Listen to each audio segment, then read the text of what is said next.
Hello and welcome to Drakenmemoria.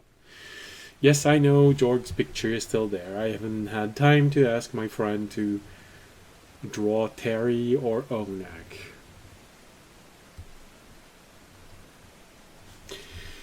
But everyone else is there, and so what are we doing tonight? Dungeons and Dragons. If you're watching this on Wednesday, it's live. If you're watching this on Friday, it's a rebroadcast.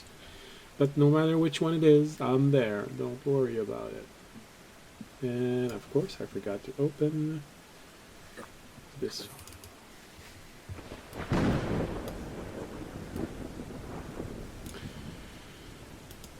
Alright. If you like the thunderstorm in the background, that's Ambient Mixer. If you like the world map, it's WonderDraft. If you like the dungeon map, it's Dungeon Alchemist. I think that's everything we need to say. Alright, let's get back inside of this adventure.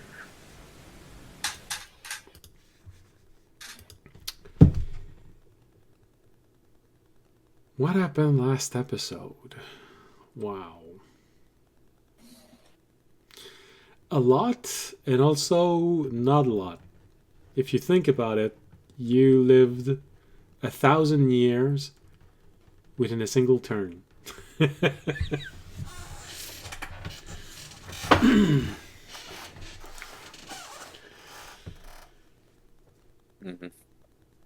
Because you fell asleep with someone counting 1, 2, 3, and when you came back, you heard 4 and 5.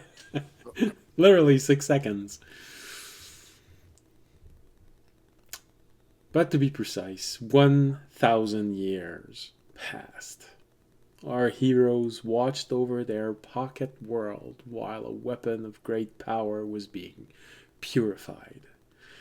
While in there, they built religions, ways of life, an island, prevented a war from ending in genocide, had a few arguments, and just as many reconciliation. Realization about the world, newfound respect for the companions, and after 1,000 years, they left and went back home. And now we get to watch them recover from that and plan the next chapter of their adventure.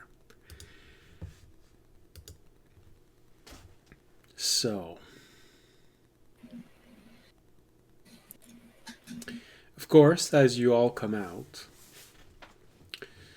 and you feel that strange moment of extreme disorientation, of the world coming back into focus, you also see the Wizard of the Garden extract the sword from the gem with relative ease. Oh, I don't have my dice. I don't need them for this one because I already rolled for it, and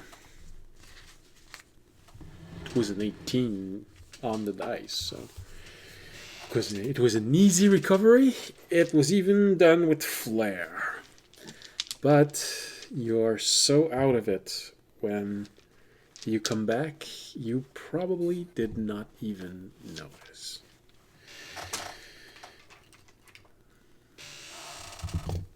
The best way to describe what's happening would probably be a dream. You know, when you have a very, very vivid dream where you were able to experience sound, smell, sensations, and you feel like it lasted days in there, weeks even. Yes, some dreams can feel like it's been weeks. I had a few. Then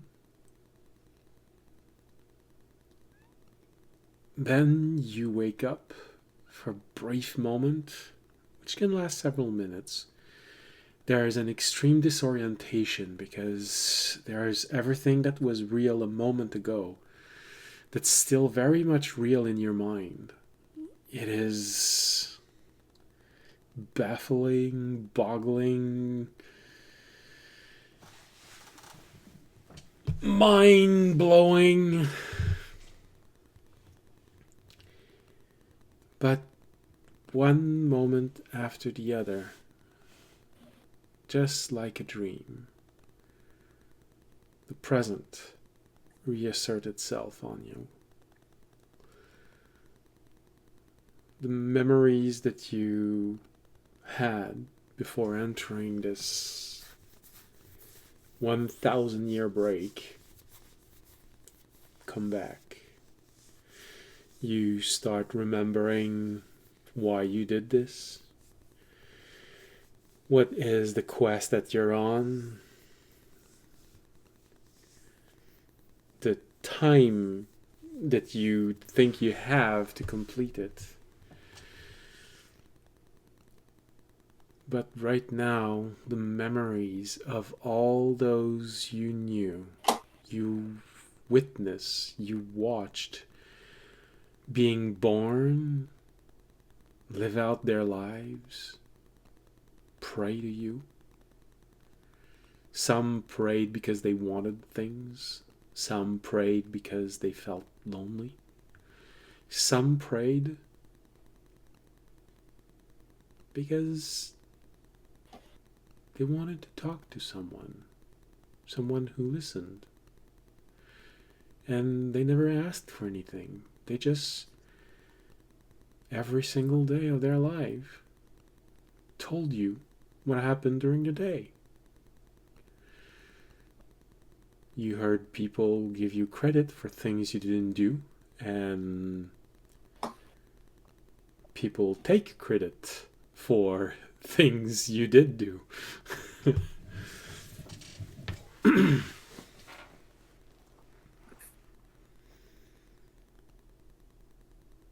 Right now, your mind is completely quiet. No prayers. No one wants anything from you.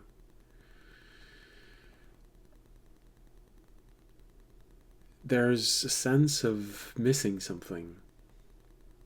It always used to be there. The moment you deincarnated yourself, you could hear them, you could feel them.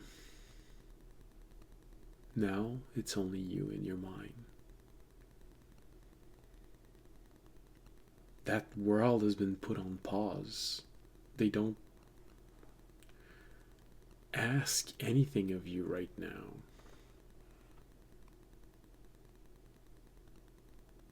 You'd be able to go back in there in 10 years and not even a second would have passed. It's all weird in your mind.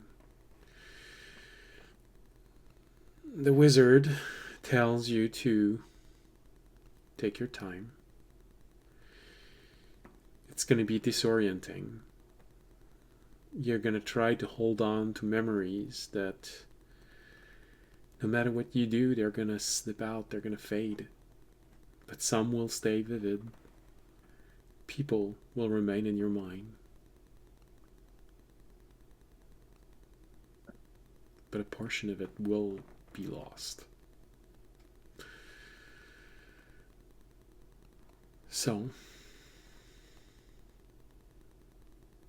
under the recommendation of the wizard, he tells you that you should probably either take a moment alone, either upstairs in the knowledge corner, or in the arboretum, or if you want to imprint yourself with life here on this world, you can always go to the inn, where things are just as weird as when you left them.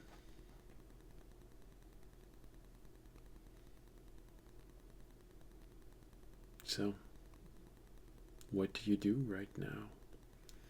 As those memories are fighting in your mind, you're instinctively trying to hold on to some of them that are just losing their essence. You remember most of them. Maybe 80% of everything that happened stays there in your mind. You remember it clearly, and you're able to just conjure it back. And oh yeah, that's right, that's what happened.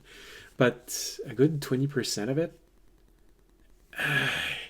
the detail just gets lost, and you try to hold on to them, but they just slip out. They fall out of your memory. And what was the name of that person that kept nagging you for 60 years about everything that's going bad in their life? God damn it, you hated that person. But it kind of hurts that you can't remember their name.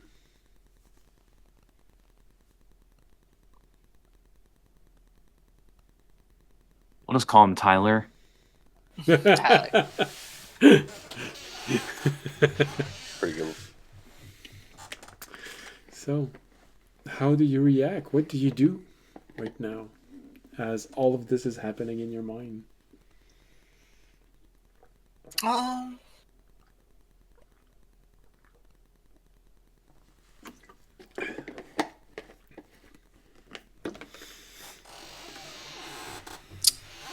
I'd probably go. Audience would probably go to the inn. That's probably where audience would go. Okay. What about Fisher and Remy? Fisher would go to the Arboretum. Okay. To go meditate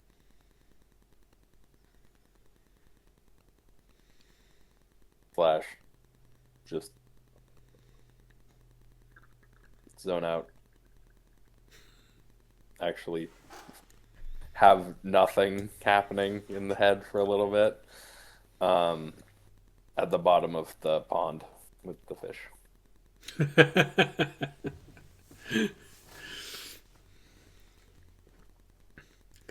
The pond is so small. You know, you did that a few times in the ocean. You just kept falling and falling and falling. It was a mile deep. You don't have to worry about that. No, ain't that nice?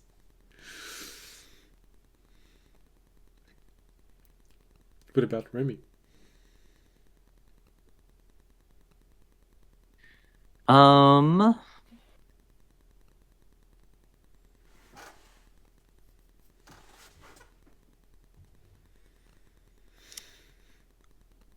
Perhaps in a weird sense, having a reverse Bell moment. Like with Beauty and the Beast.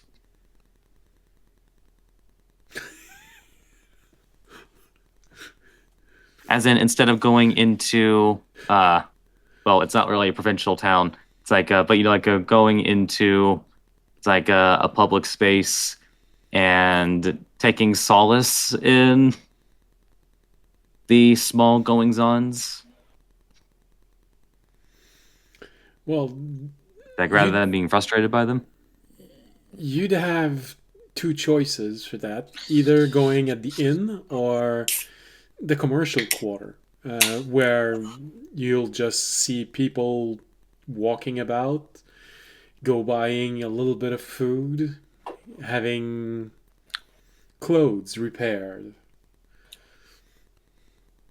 Or you can go to the inn, um, where you're gonna get to see people eat, talk about the last adventure they had, see people go to the adventure board, see what might be next, and who knows, maybe hear one of those weird stories from the gnome. After all, you don't know what happened to that psychic poo. I think the less we think about it, the better.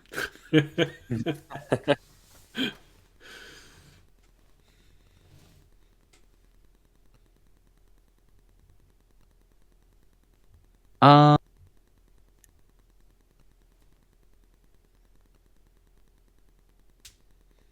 You know what? It might be grounding to go to the inn and at least hear about big or small problems that are happening in this world rather than in some other one. Okay. It's like, ah, yes, that is the sound of a gnomish explosion.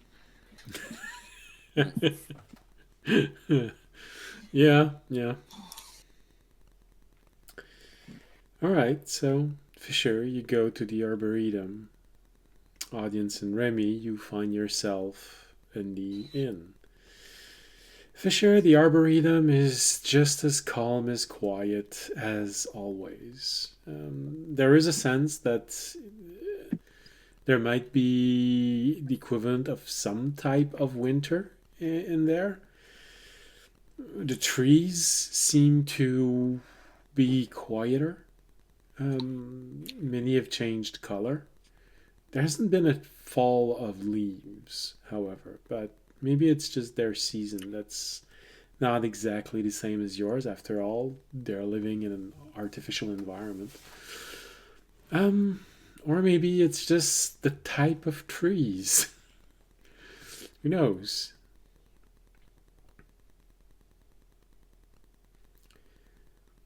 But it's quiet. It's large. You see a few gnomes walking by, talking about their experiments.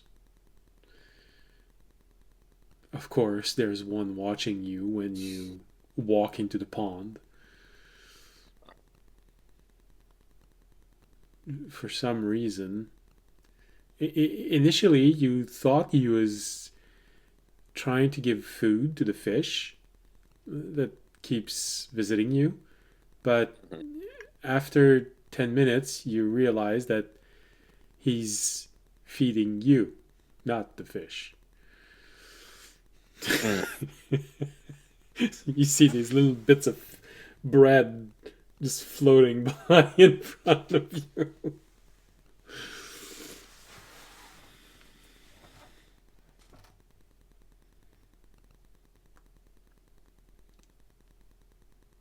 When you look up, you see that he's there writing something. Then let's fall. If one more handful of breadcrumbs.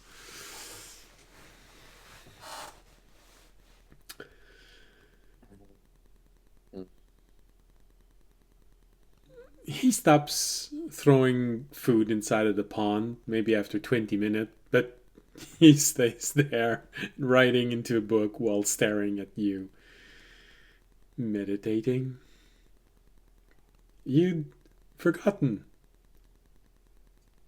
how casually weird the gnomes are in this place.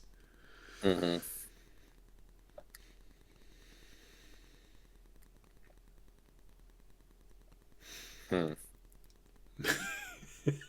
He doesn't try to disturb you, he just tries to feed you.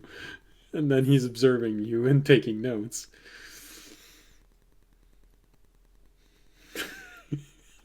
I would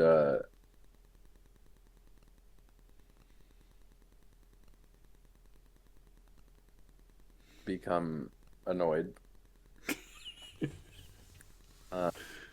And I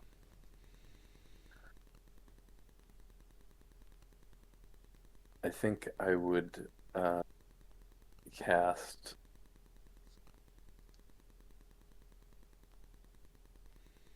Wall of Force just around him in a box.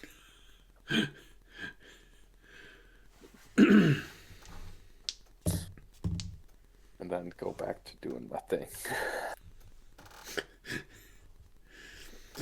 Well, for a brief moment, he's surprised and he tries to figure a way out. And he gets a little frustrated because he can't.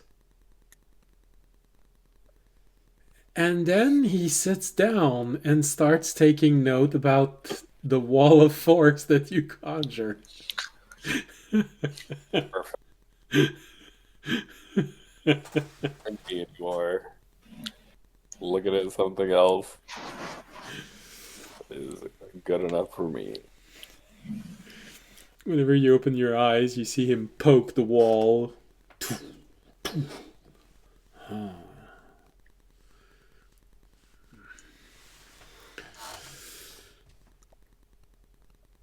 Audience and Remy. Well, it wasn't planned, but you realize that you're both in the same place. Life in the tavern is diverse. You get a variety of adventurers there. Most of them are out, but you recognize a few. There's Bertrand on the other side. He seemed to be very absorbed into what he's eating. You see a bunch of gnomes on a table, intensely discussing what looks like an omelet. They're taking notes. They're poking at it. One of them is whispering at it.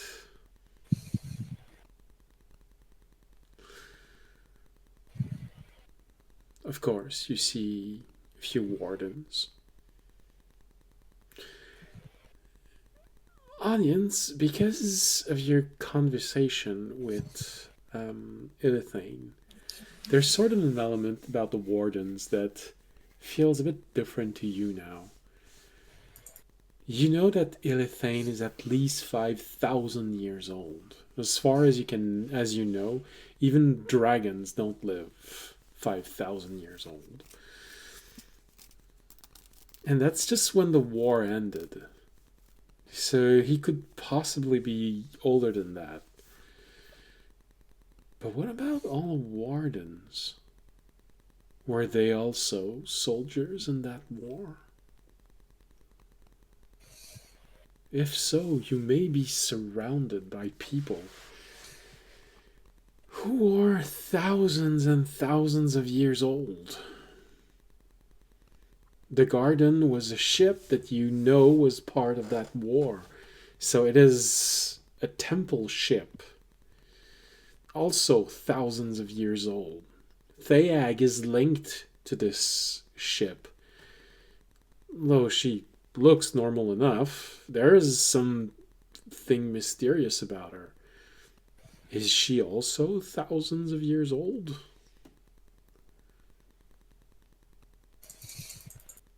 Even though your mind just spent 1,000 years in here. When it comes to the garden, to the wardens, you may actually just be the second youngest thing in here to them.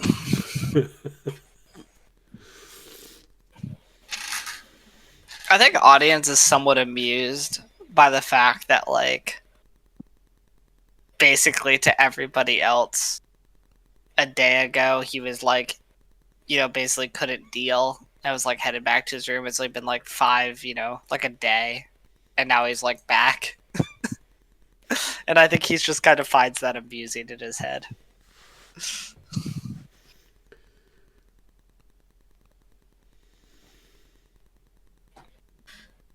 My sweetie.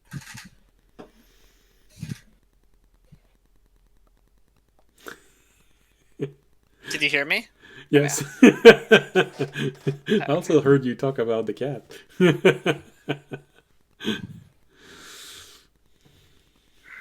I was just wondering for a brief moment who you were talking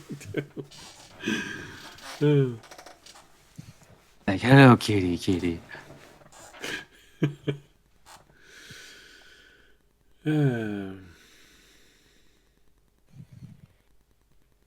It's true there's something probably slightly strange about the fact that in a few minutes 1,000 years passed. It kind of feels long ago now. that person that you were, that just saw his entire world collapse. Although the memory are becoming fresher and fresher all the time, and the sorrow of it all comes back in your mind, it helps you to put in perspective a lot of those things. The fact that you have 1,000 years of memory and no one knows about it. Well, it's something that happened in the garden. So maybe Theag and Illithane knows about it, but I will. Kevin and I forgot to eat today. everyone else, probably not.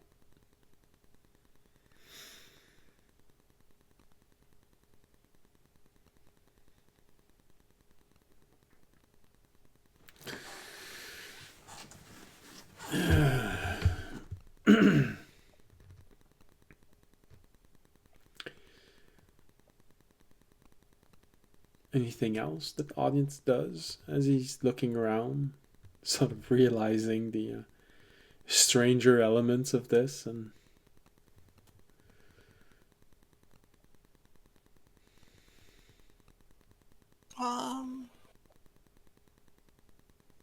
for the first time, you can actually really call yourselves Time Knights. I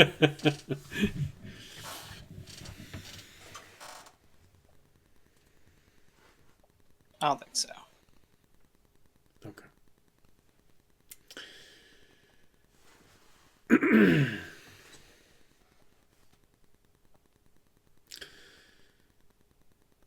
All right, so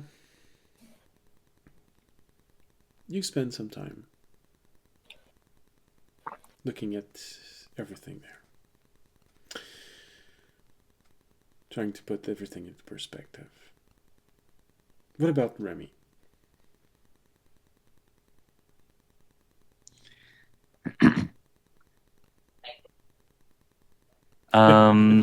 I think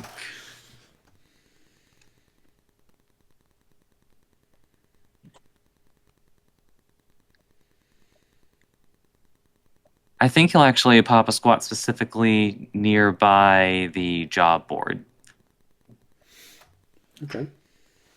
It's like he might find that interesting, maybe even entertaining.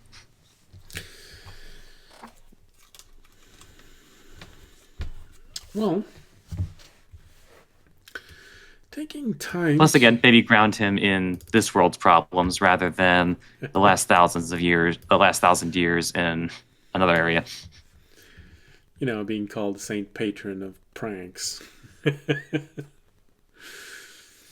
Now you're just Remy, one of the low-level adventurers.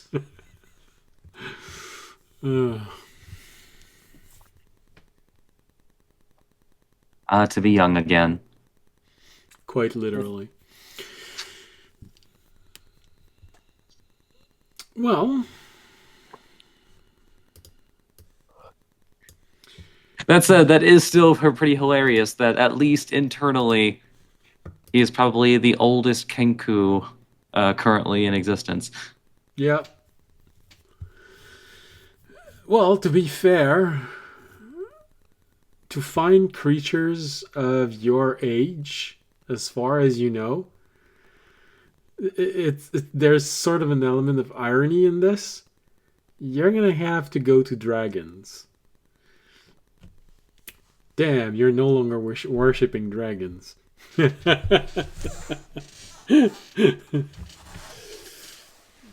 Even elves, although they can live for thousands of years, they rarely do.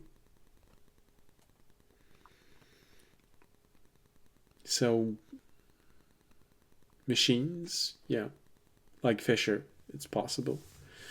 But dragons would be your best bet. And unless audience told you about the conversation that he had with Illithane, which he could have. 1,000 years is a long time. You'd also be aware that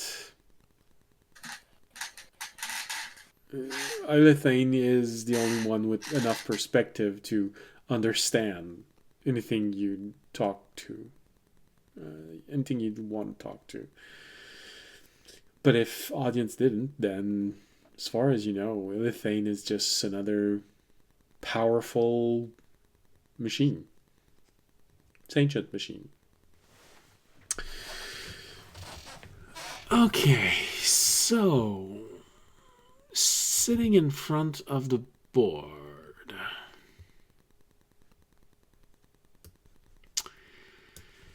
you notice, first of all, that there's a few missing adventurers.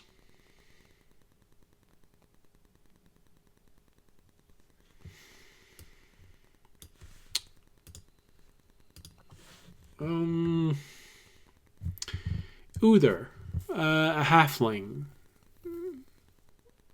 is written as missing in action. Plemat, probably one person that you can't forget because he's the one that was under the influence of Fisher's curse at one point, which made him smell delicious, and he licked Fisher because of that. So he's missing in action. And Dawn, a half-orc, female, is also missing in action.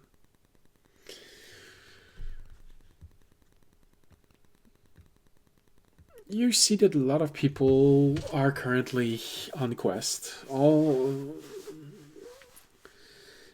the 5 strongest are out on quests right now. You notice that they're, of course, dealing with world problems. Those fissures keeps happening. Monsters of great powers just keep appearing everywhere.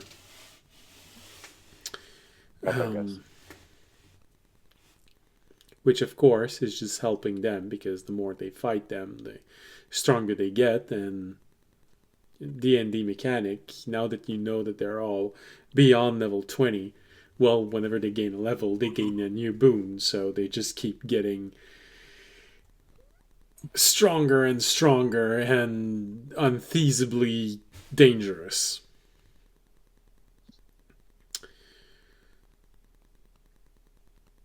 Few adventurers are actively on quest. You recognize the team, Karian and Connie are both on a quest right now. Karian being a bard, female bard. You remember her because she's the one that conjured a shadow image of her when she was fighting. Connie, well, 1,000 years ago, in your mind, one of the garden's guests that audience was paying attention to. Which makes you aware that all of those nice people that audience was always paying attention to will slowly creep back in his mind right now. Because inside of the gem, you eventually nearly forgot about them. But now that everything is becoming fresh again in his mind. Like the list needs to be revisited. Amy must remind himself of his mission. Before, there used to be 25,000 names on your list because there were all the female worshipping him. But now it's going back to a list of 20. Like, you know what? Which is a lot more manageable to hide 20 bodies rather than several thousand. Like, eventually you're just going to run out of places to put them. And, not get arrested anyway.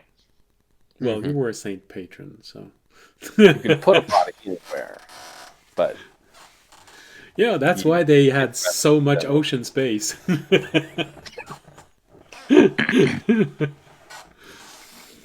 You had that ship that you kept using just to go dump the bodies.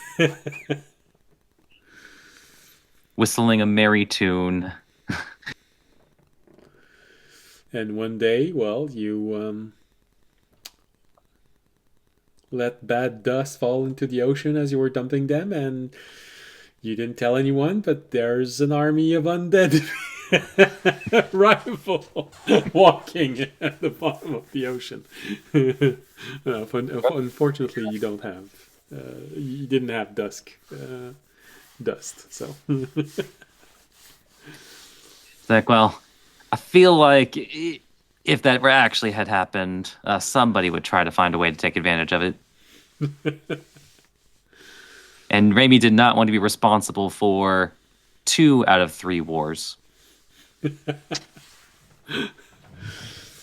Well,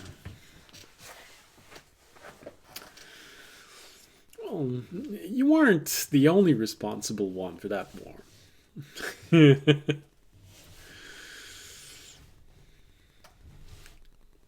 So, a lot of adventurers. Some are missing, some are out right now.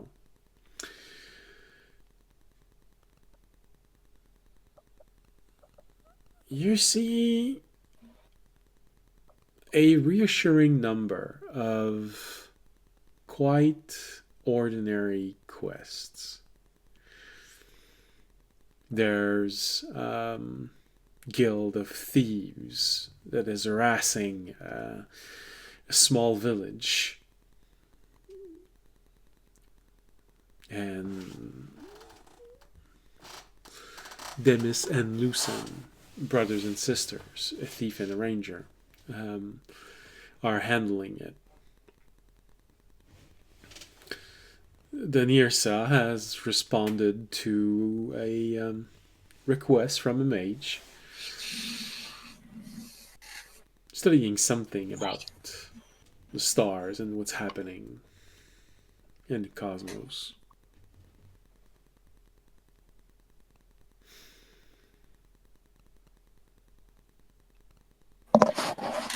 Of course, there's Dathran, who has a quest that's, for some reason, inexplicably, has a quest that is not far from Karian and Kani, because he's intensely jealous of Karian's talents. She always manages to be just that bit better than him. That makes it just annoying because she's not trying to be better than him, but she always is. And he's trying to be better than her, but she always manages to just beat him. If he gets a new spell, then her new spell is just a little bit more impressive.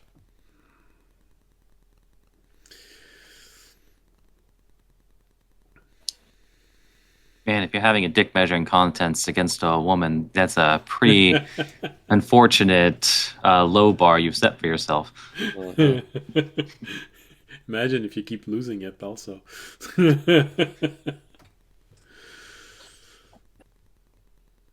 But in this case, you really have a feeling that it's not a question of I hate her. It's a question that she's a bard and he's a bard. She's more popular than him.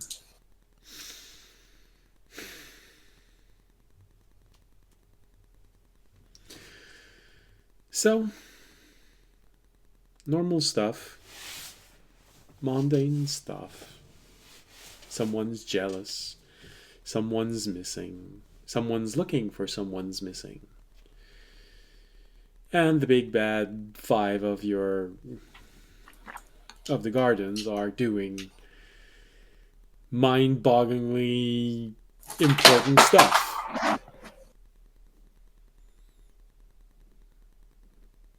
Although I think specifically seeing the entry about a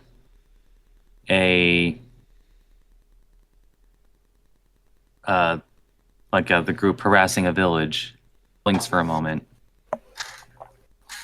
sighs. He nearly forgot that he had to send a message out.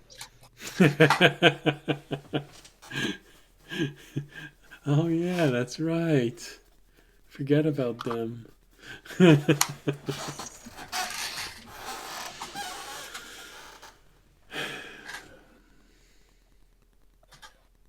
right. So, in this crowded place with those reminders of normal life, you start thinking about that message that you need to send. Do you already have it, or do you need time to think about it?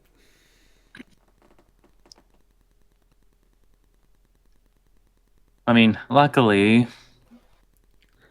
at least communicating the necessary parts would be pretty easy, considering a whole written contract was Written? yeah, so meaning that he can just copy down the important parts as part of his message. There's a gnome that just walks by, and you look at him. You probably heard that a few times while you were in there. And you have a new voice that just asks, "Can you copy this for me, please?"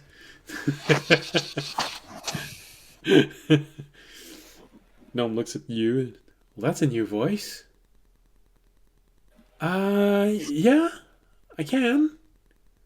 Well, not me personally, but I know someone who knows someone who can. They're working on a new spell. It's a very fascinating spell. I think they wanted to call it Xerox, something like this.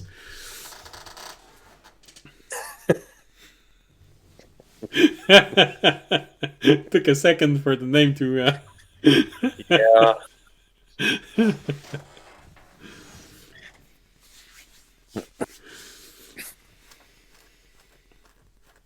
All you need is a bright light, and you just shine it above it, and it just copy it. Kind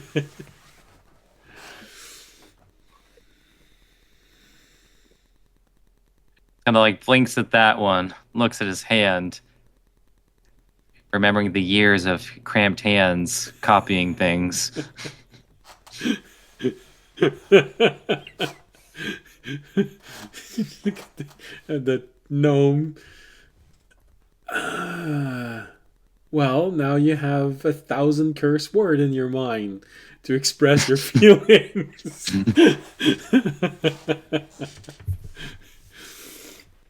Some of them probably in completely unknown languages, if I'm being honest. Oh yeah. I would not be surprised if new languages were created, established in the gem world over a 1,000-year time span. That's just inevitable. Oh yeah, absolutely. The simple fact that that a separate island existed, the most spoken language, Common, would have certainly have had new branches. So Common would have had changed a little bit.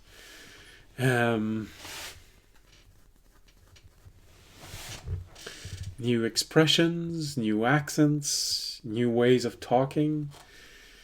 And, at the end, there is a flying island. So Yeah.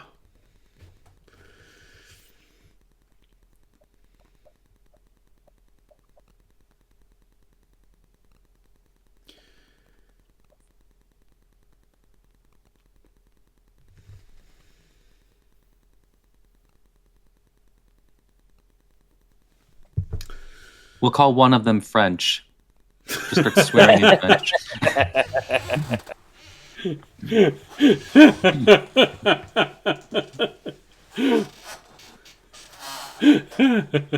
So you want me to curse for you? Sure, go nuts. Oh, wow. Okay. Well, you got a choice between France cursing and Quebec cursing. There's a slight difference between the two. Like, well, we'll source our swears from home. In other words, a Quebecois French. Yeah, no, I got it. So when you see the gnome and he tells you that, you just blur out a few curse, among them something that sounds like, I don't know, a gnome. Yes, French are personally acquainted with that one. Just replace gnomes with français.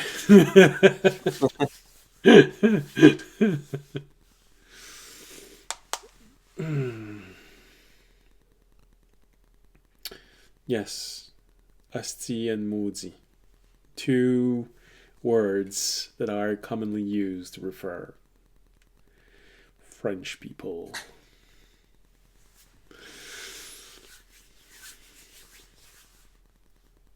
Especially the other one, mozi. Oh, this one, they really think it's a cute nickname that we give them, but every single person from Quebec knows that when he gets back home, he's going to be able to say "Moods français," and everyone's going to know exactly what he means. Just go, oh, yeah, okay. Got it. So, the gnome happily takes the note. He tells you that there's always a chance that the page might come back blank. Not the one that you're giving, the other one. You know, it just happens sometimes. Two pages sticks together, and then the second one comes out blank. Don't know why. So,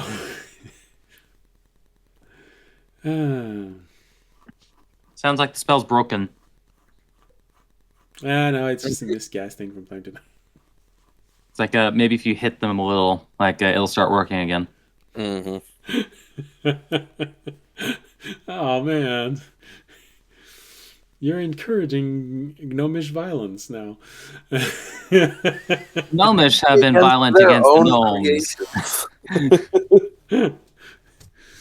Oh, the gnome is working weird. Hit it. What? I'm sorry, how many gnomes are still stuck on the ethereal plane? Countless. Well, some of them are there because they want to. It's like a follow-up question. How many of them still have all the parts of their body that they were born with? Does it count if some of them have more than they were born with? Does that count the left? You know, that is a different factor. On average, they have the same amount of body parts they were born with. Hey, I lost a finger here, but it grew back somewhere else. I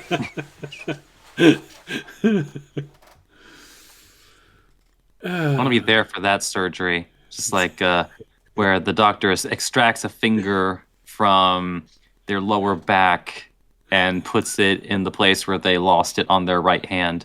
Uh-huh. Yeah. Ah. The worst of it is that you might actually hear the gnome say, "Aw, now I can't scratch my butt anymore."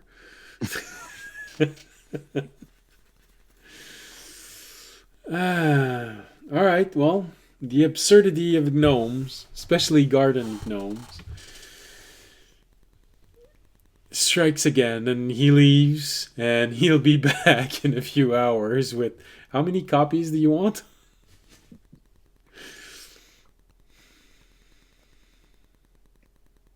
Hmm. I think what would be a good number for his purposes. You know what? Just at least so there's enough for, for each of the party members in the event that they have to reference it. +1 for filing purposes. All right. So, a minimum of 4 times. And another one to send to your guild. So 5? Yes. Okay. With an apology note, and honestly, at this point, considering this is like the second time you had to do something like this, Yeah.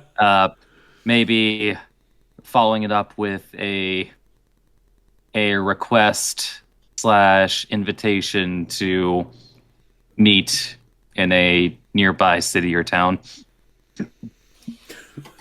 Well, that one's gonna be easy. How about the town that you acquired for your guild?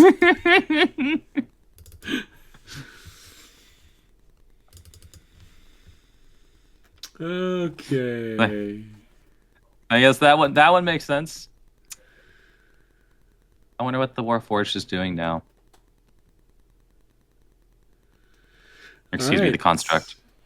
It was the construct. I believe it was the town of Septane. All right. So eventually, if you want to go there, all right, that's easy enough. You all spend that day regrounding yourself. Remy watching the absurd being normal again, not having to care about what's going to happen when that spell backfires. Audience, just how weird it is that 5 hours ago you were 1,000 years younger.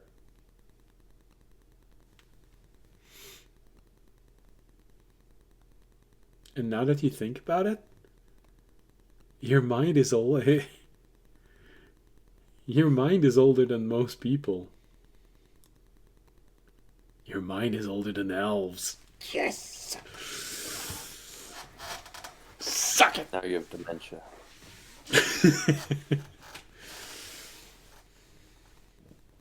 Well, that's why you keep talking to that little creature that's on the table. It's just staring at you all the time. Then you realize that you're the only one who can actually see it.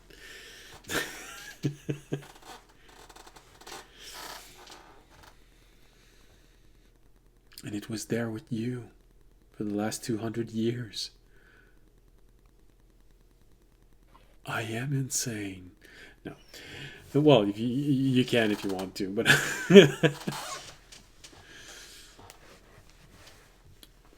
and Fisher, the quiet of it all. Not a deep ocean. A fish that actually has gotten used to seeing you. Sometimes visits you.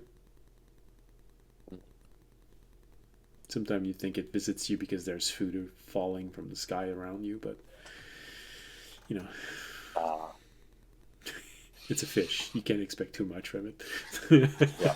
Yeah.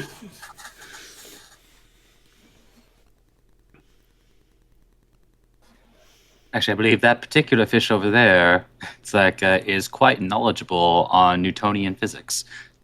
Yeah. You know, you got a psychic worm. You can't help but to think that there might be psychic fish somewhere in the universe. You're supposed to use psychic worm to fish for the psychic fish.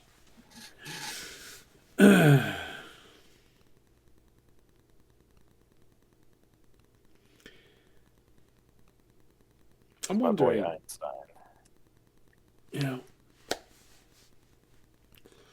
so you use the psychic worm to fish the psychic fish, which then you feed the psychic fish to a person, and it becomes a psychic person. That's how you make a psychic. Mm-hmm.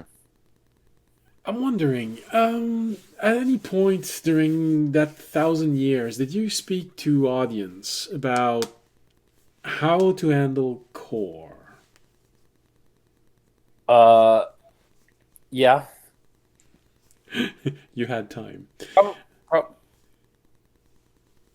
Probably at the beginning, and then later on, I probably forgot about it as the outside world kind of diminished in recency. So yeah, probably after a few talking about him to him in the beginning, then after a few decades, you kind of forgot, and it's thanks to Onak who reminded you of who you are every 100 years or so. Allowed you to, thanks, I'd forgotten someone wants to kill me. I'm so happy that you reminded me that.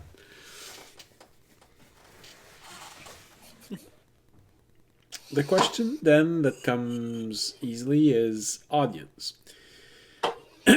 What would you have told Fisher?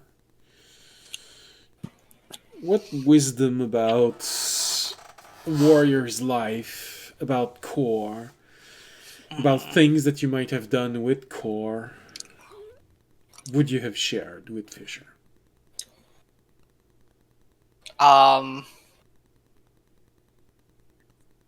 Basically, through the 1,000 years and probably gaining an understanding more of what a warrior's and kind of what core was even looking for, I would probably have shared that,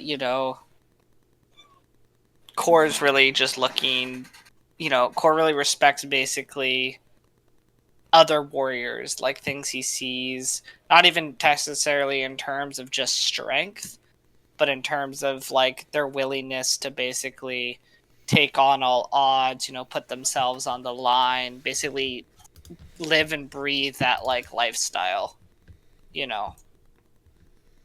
Instead of it's like not even necessarily about the strength of the warrior, it's their willingness to put themselves out there to do, and just to kind of like not hold back, not like think, just really put themselves in the face of the fire and be able to defend themselves.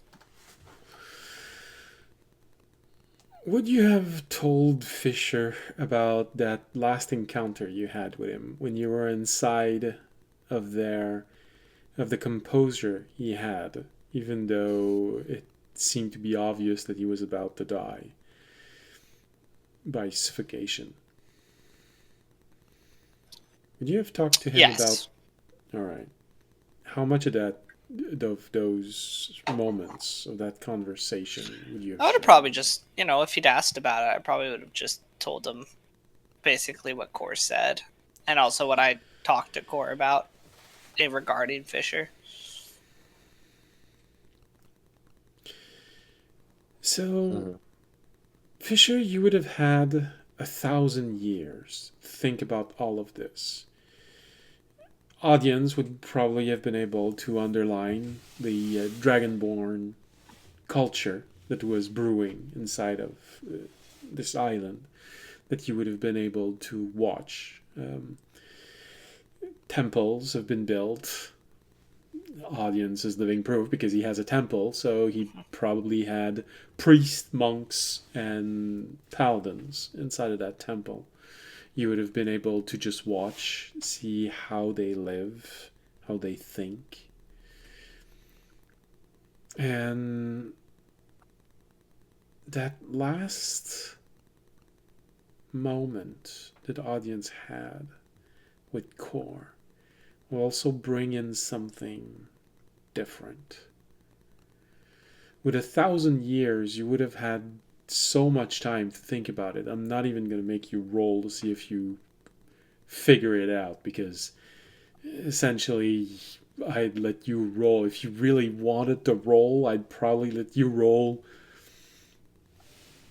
2,000 to 3,000 times to see if you learned it. So unless you're really, really bad, I'm pretty sure you're going to roll natural 20 somewhere in there. Mm-hmm. So things that come out because of what audience told you, because you had living examples of what a warrior culture is, of what priest monk life is. There are a few elements which would have stuck in your mind. While there weren't any orcs in the islands, you are aware that orcs, their normal way of life is a culture of strength. If you can take it, you can have it. And that's it. Mm-hmm. But Kor went beyond that. He is a full orc. He's not a half orc. He really is an orc. So he started with that, and there is a basis of that inside of him, but he adopted a way of life of a monk, of honor, of warrior culture. So things that would have stuck would be Blade Masters push a culture of self-discovery through martial prowess and meditation. While some priests can simply meditate and they learn about the universe and they gain power, monks and Blade Master find focus in martial prowess. That is their type of meditation. And you can literally see some reach a altered state simply by pouring everything and practicing until they can't stand anymore.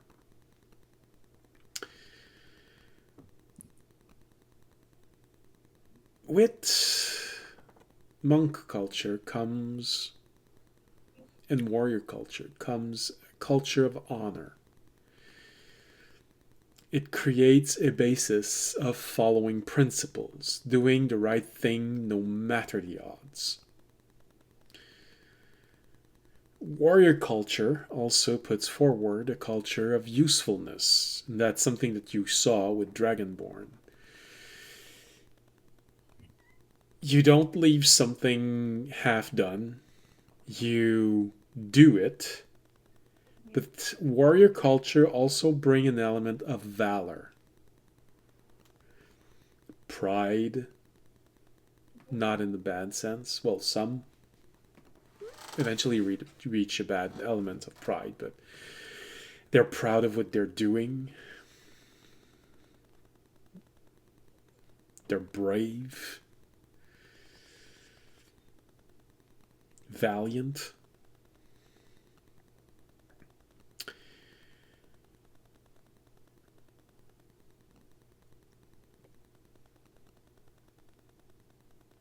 You'd also hear audience talk to you about that last encounter, and you'd realize something also about Core. Core knows his survival does not always rely on his strength and skill alone. And he does have a strong culture of survival. That last conversation he had with audience, when he realized that audience already had given up, but he didn't. Why? Because audience still had powers, which meant that there was a god who saw a way to get him out. It was not going to end there, which means Core has faith. Even when there are no alternative and it feels completely hopeless, Core has faith that it will work out somehow. And that is why he never stops and always gives it all.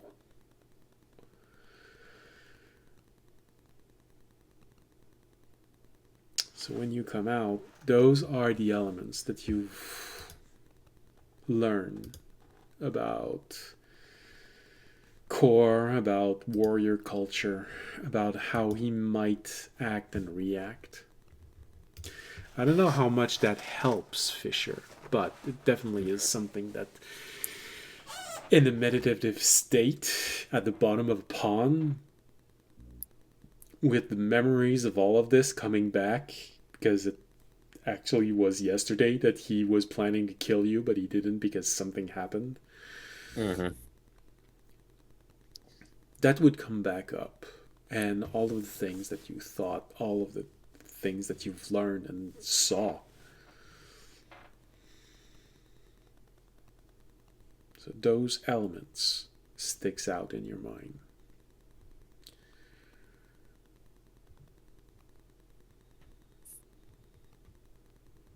All right.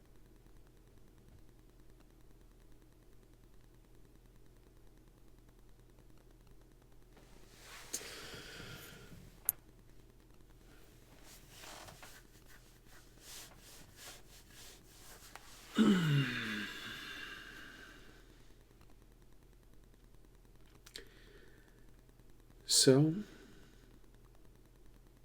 slowly, hours by hours, the day go by.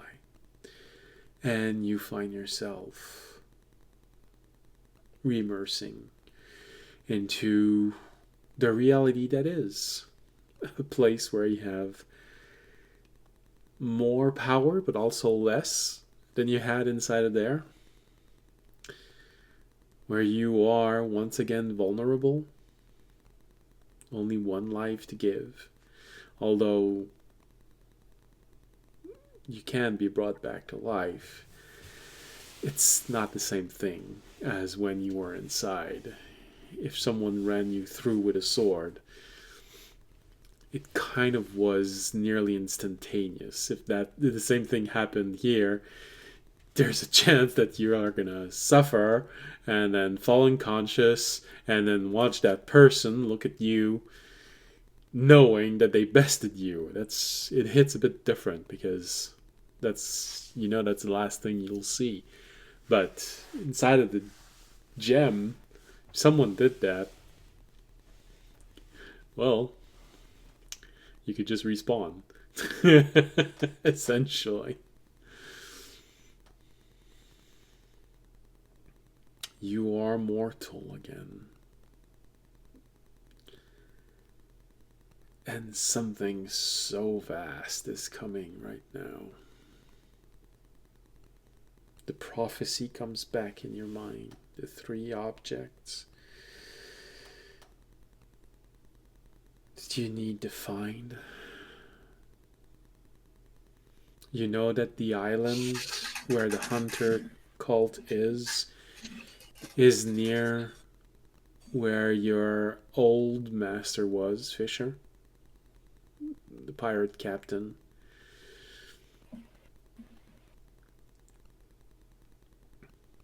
So dealing with one might force you to deal with the other.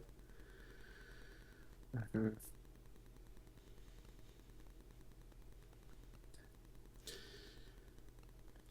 Audience, you sort of remember everything you need to do. You'd forgotten about this because it had been so long, but now it becomes fresh again. there's a nemesis who might be actively looking for you, wanting to kill you. There's a thief who wants to get inside a temple where you're no longer welcome. And you need to find a really, really, really big geode. All in the hope of neutralizing the powers of a wizard so you can actually put him out of your misery, not his.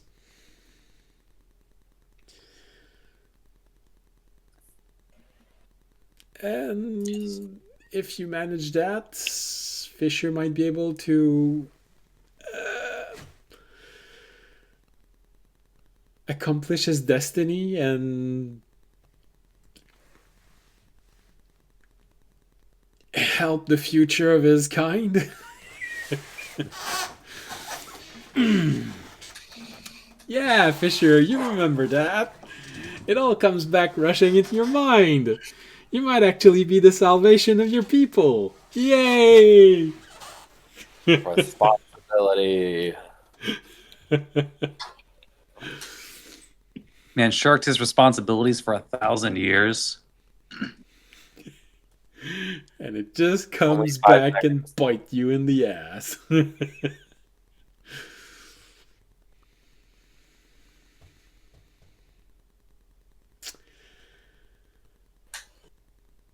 Remy, there's someone you really, really want to kill.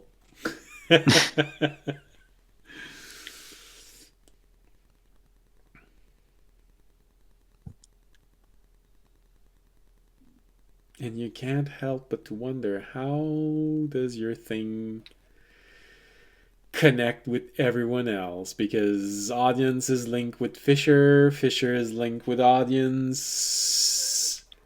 So of course there's something with you, because you kind of learned that it all happened because audience pissed the god, who then spent the last 1,000 years plotting the most miserable life you could possibly have.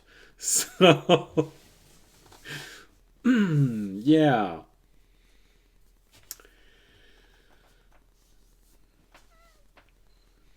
Also, just being reminded of like how many wizards they've pissed off.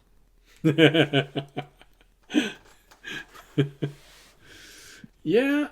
At least one of them's dead. True. Yeah. And fortunately, one of them can't. Well, two of them. No, one of them still can. But one of them can't attack you from where you are because you're on the other side of a barrier that they can't see through.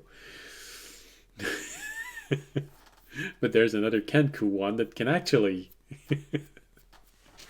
try and do things to the barrier. It's just not lethal.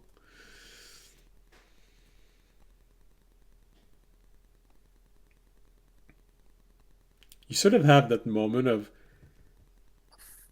I think it's not safe for us to go outside for long periods of time anymore.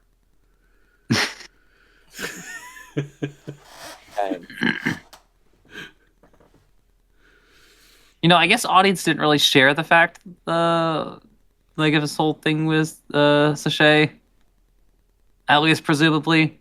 So, as far as Raimi knows, there's still like objects flying around looking for audience.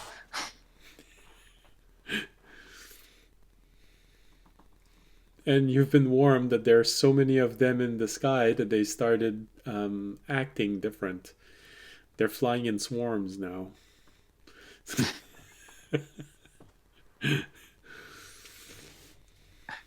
Accidentally creating new sentient life based on a grudge.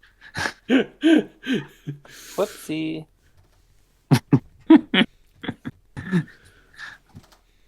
Well, you know, it's a weird sentientness. It's collective sentient. Sorry, I dropped that one. You're looking for sentience. Yes, sentience. Collective sentience.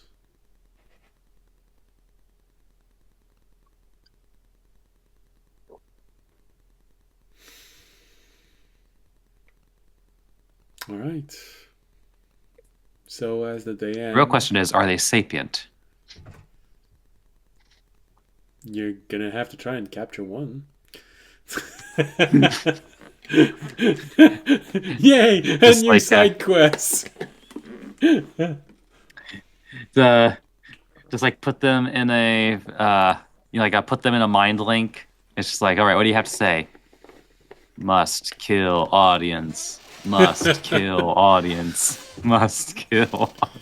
No. You tap into their mind, and when you hear, because you hear all of their minds are the Borg saying, "We must kill audience."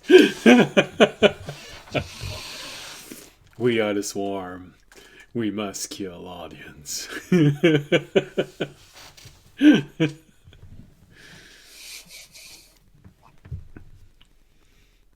Which is a bit how I think that someone trying to speak to grass would probably have as a response.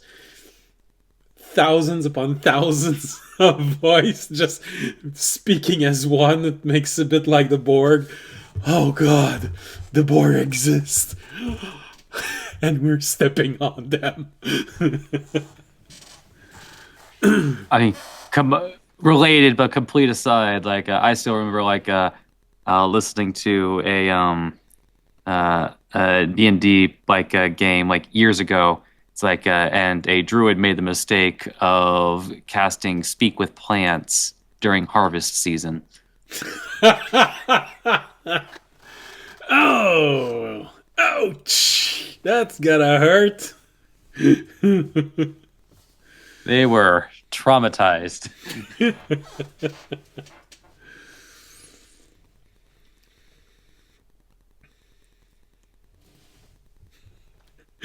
Seriously, since plants have a very unique way of trying to defend themselves, they will sometimes send out smell or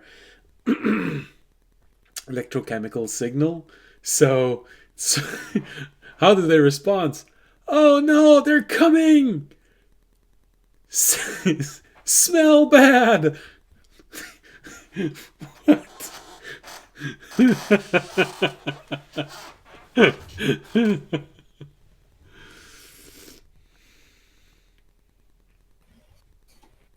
All right.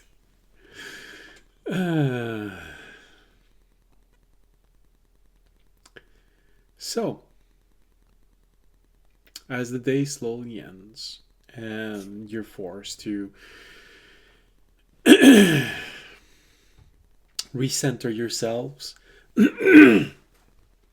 sorry, you're forced to recenter yourselves, prepare for what's coming, realize that in the morning, life goes on. Gotta save the world somehow. And before bedtime, Well, fortunately, not the next bedtime, but.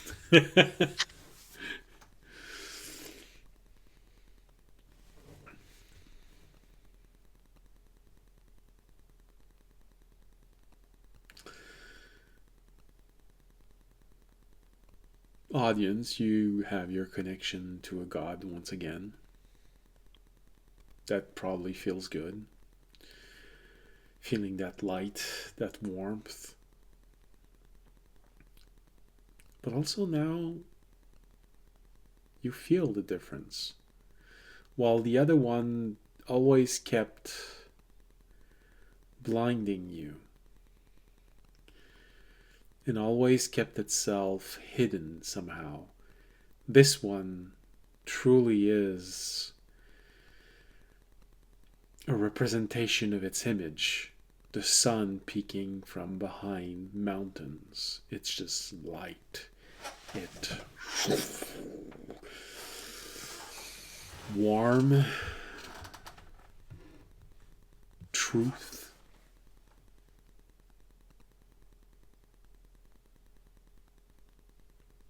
animated by a desire to show the true path to others.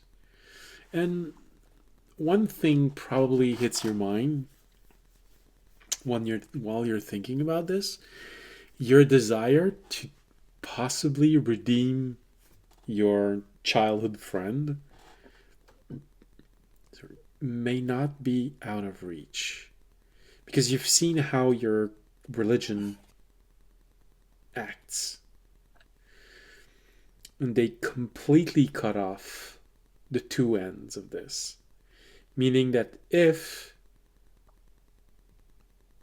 you are able to talk to her, she may not be as straight as you, but she's not evil.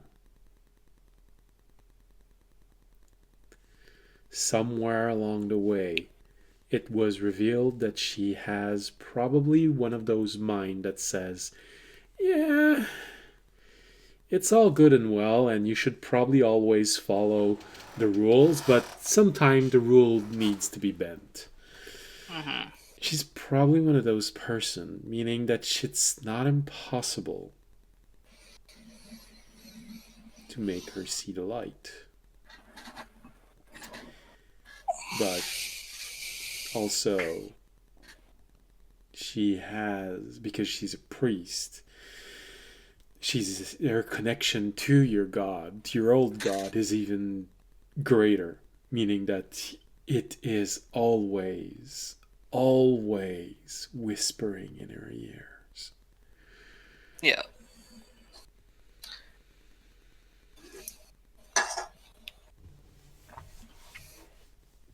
Which is partially what audience plans to do tomorrow, is breaking into his temple with an assassin that is probably getting fairly impatient. All right. At least he didn't have to wait 1,000 years.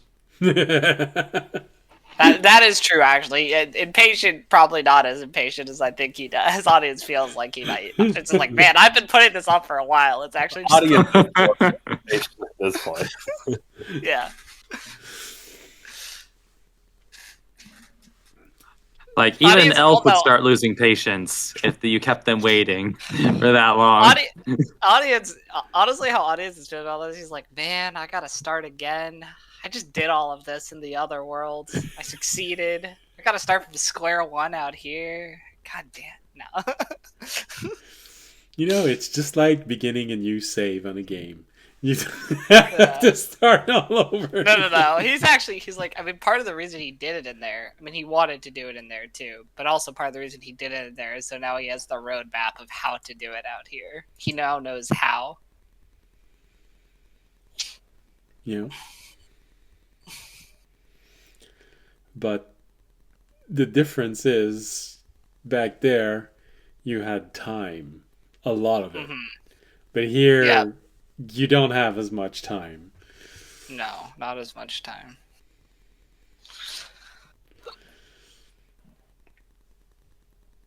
Alright. So,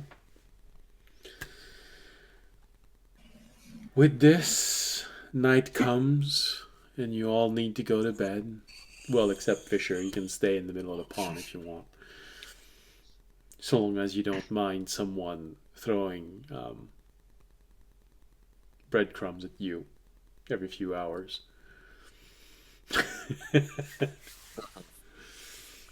I would, so I'd leave it.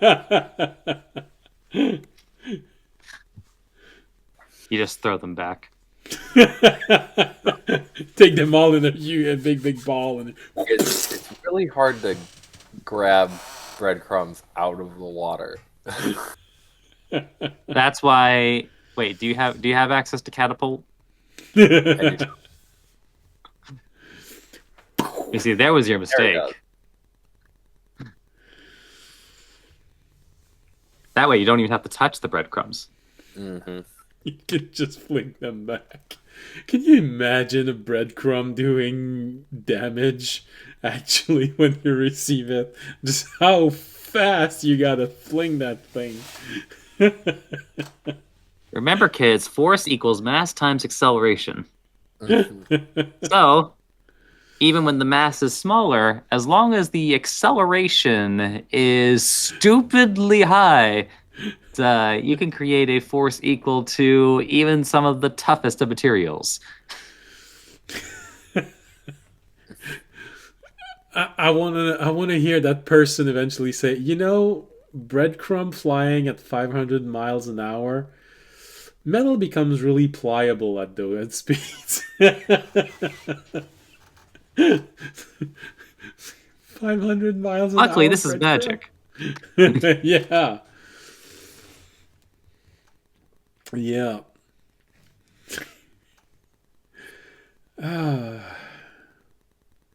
My favorite line, it's magic. I don't have to explain it. The structural integrity of the breadcrumb is being kept by magic. So you're not actually flinging a breadcrumb at a person. You're actually flinging a force field created around a breadcrumb so that the breadcrumb can actually reach the target. And it's the force field around the breadcrumb that does the damage.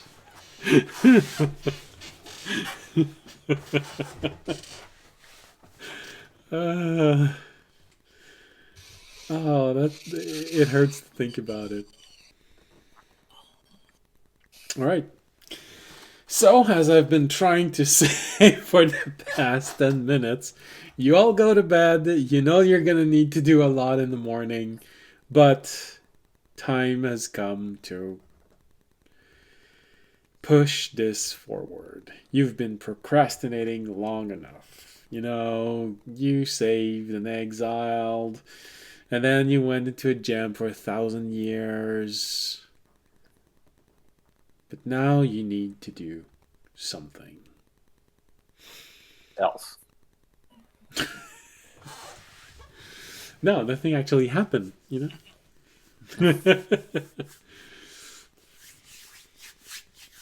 Everyone can confirm inside of the room. You just stared at a gem for 5 seconds. And then you came out of that room all exhausted and lost, We're all gonna wake up in the infirmary. Our next quest is gonna be escaping because they think we're insane because we're talking about all this stuff.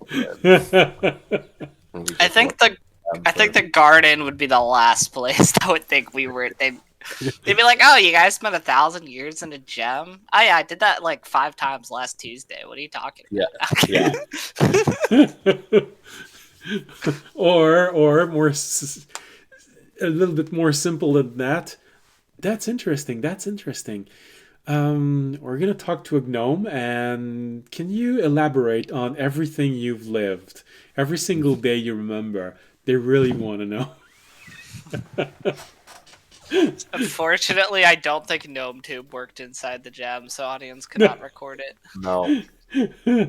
No.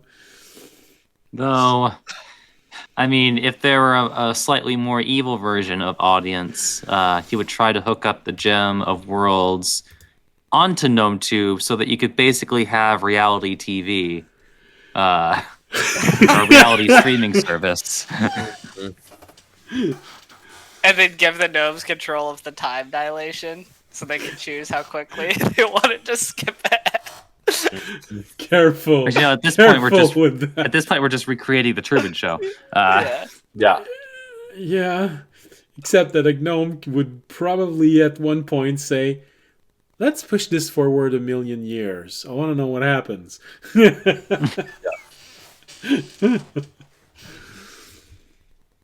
We see the first future tech, like it's just like the entire thing. They've somehow figured out space travel inside a gem. We're like, what? Where's the space? How? Oh no, hear me out. All the humanoid species die out and are replaced by somehow anthropomorphic dinosaurs, but tech-savvy anthropomorphic dinosaurs. And then they go out into space. Yeah, I feel like I've seen that somewhere. So we all go to bed. Yeah, so we can go to the Alright. break and come So yeah, back. let's go to break. I need to go check in on the animals. So Alright. Gonna start a little bit of music, marsh sounds. I am a money-making genius. Alright, see you in 15 minutes. Bye.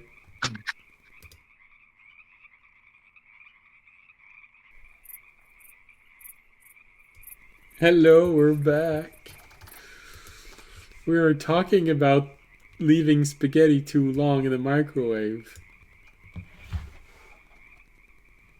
I'm gonna let you think why. We're talking about this. It's more fun like this. So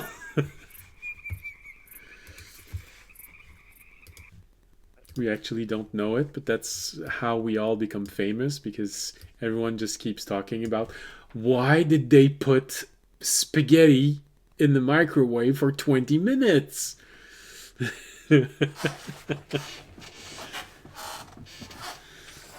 People just like their spaghetti nice and crispy. It's a metaphor for life. Oh no. Okay. So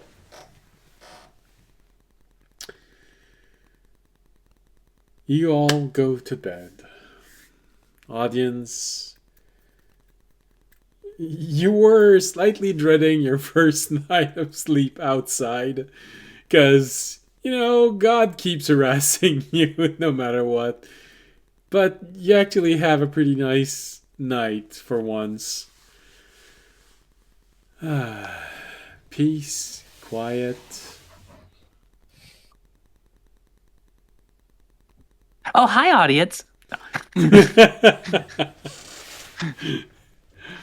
it hasn't been 3 days.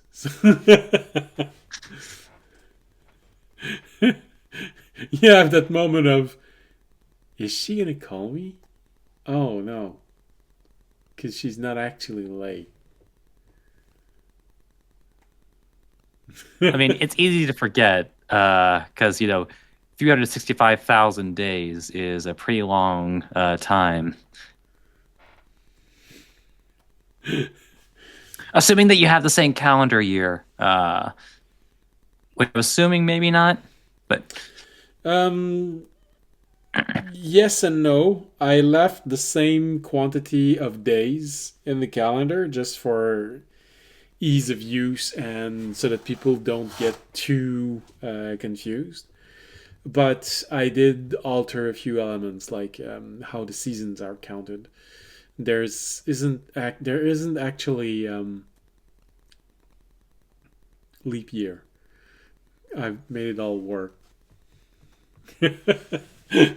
So the gods keep everything moving like a precision clock. yeah. It was just easier. Oh yeah, no, I get it. Like, you don't need to redo everything when you can create a new world. Oh, the world that I have now has 126.95 days. How are we gonna... Oh, never mind. I mean, all I did with my world was just like make every month have the same number of days and weeks. Yeah, that's basically what I did. Oh, a true fantasy world. A complete fantasy world would never happen. Can't have that.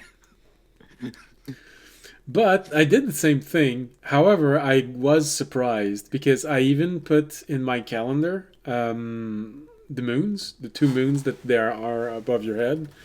And after the fact, I realized, and it was not intentional, that one of the moon has a world rotation that is a factor of how many days there are in the year.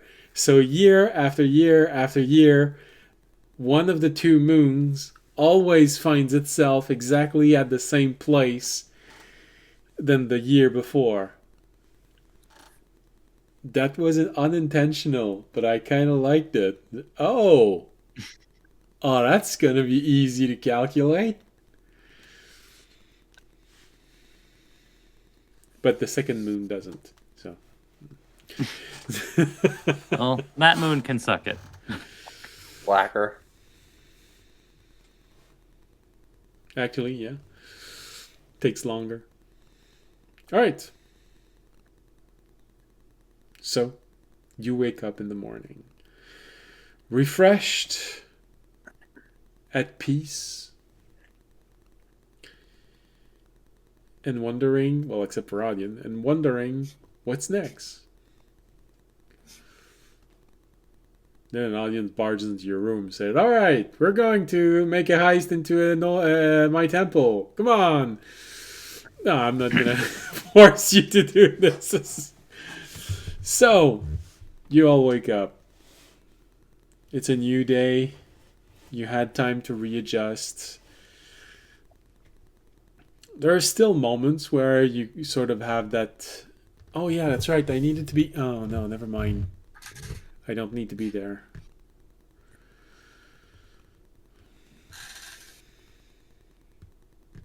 Wait, did I leave the oven on before I left the gem of seeing? The gem of worlds? Did I leave the volcano on? It doesn't matter. It's paused anyway. You know, it's great that after you play a game for 1,000 years, that you can put it on pause and come back to it later. Yeah. Just or you don't have to turn the game system off. You could just suspend it. Just don't unplug it. One day you may come back, but for now, that's gonna be it. I keep wondering if it's intentional or not. Because every time you drink from that bottle, only the bottle is blurred. So we don't see the brand. And the blurry is exactly at the right place. So I keep wondering if it's intentional by the programs or not. Well, possibly. The program, like the blur effect, is probably designed to specifically maintain the image of what it recognizes as a person, and then everything else gets blurred out. Okay, so it's intentional, but not what I thought it was intentional. Okay. I mean, we can pretend that it works like that. It's just too perfect. Every time you take your bottle, we can not see the brand because it's blurred. I mean, like, what's the big deal, blur effect? Like, don't you want to see the brand of antifreeze that I'm drinking? I'm joking. Yeah, that's what I was going to say. For legal purpose, don't drink antifreeze. Why not? Come to our medical corner with Andre after the stream.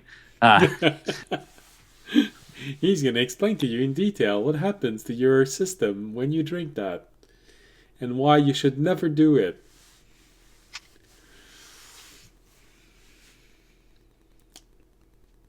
Right? It actually gives you superpowers. Come on. For about 30 Yeah, seconds. you know, just like being bitten by a radioactive spider, right? It gives you superpowers until you die. Those superpowers may or may not be your own hallucinations. Don't worry about it. No, it's just like my my mother with scallops. She loves seafood, all seafood. When she was 15, I think she said she tried scallops. She loved it. She thought it was incredible for 15 seconds. then it was the trip to the hospital because she learned she was allergic. Is it a tragedy? Scalps are amazing. Yeah. She completely agrees with you. The bigger tragedy, knowing how good it is and still being unable. Yeah. All right. So,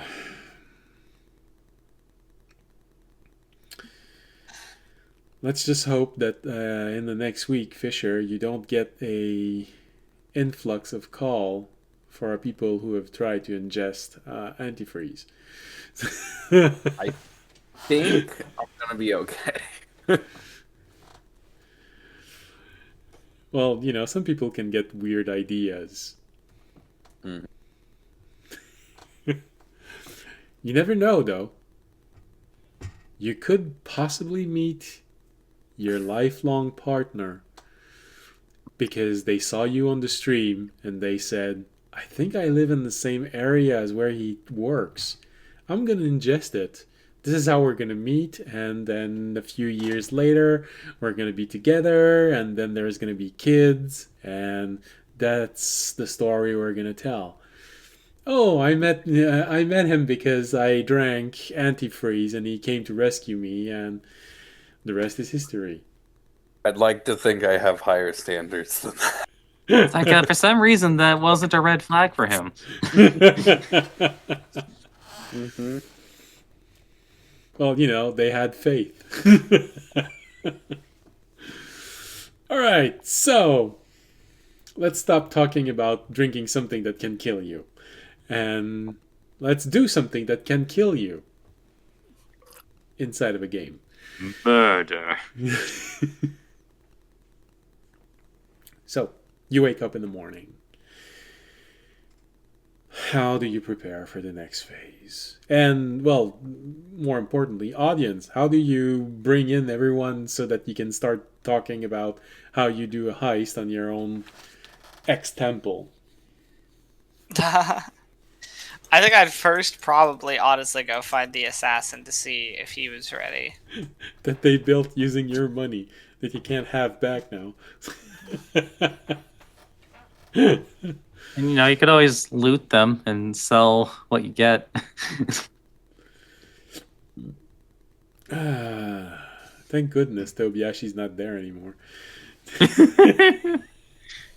He'd really hate you for that. All right, so in the morning, Like, man, how did they afford 7 layers of security? Oh, you mean that's my share? Oh, never mind. That's what it was used for. What do you mean they have an arcane ballista aimed at the door when you enter? Wait, and they have cable and internet bundled? Dang. Premium service? Audience is like, I made a mistake. These guys actually have it figured out. The first time you were there because faith. The second time you rejoin because they just have better internet integration, better app integration in everything. All right, so do you just leave the garden and try to find a thief, or do you bring in your friends so they can actually meet the person that you? No, I'd probably bring in my friends. Oh, okay. Well, then go interact with them.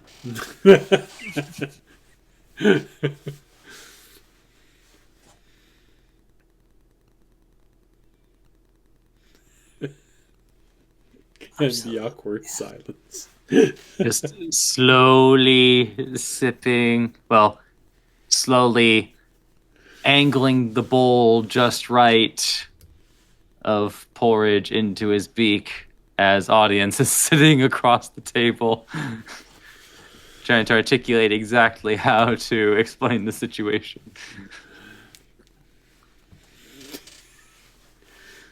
All right, so go ahead. All right. So I have a temple, as you know, and basically I told the assassin a long time ago that if I helped him break in, he'd get me all the notes and everything on it. That was for an agreement of a letter he would send. And yeah, I need to start. I should take care of that.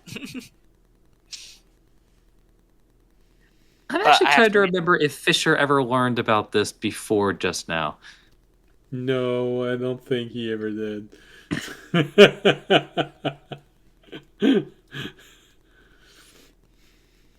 Okay.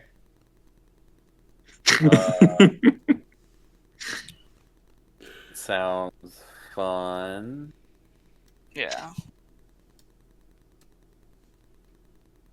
Probably would have been easier a couple days ago. Most likely, yes.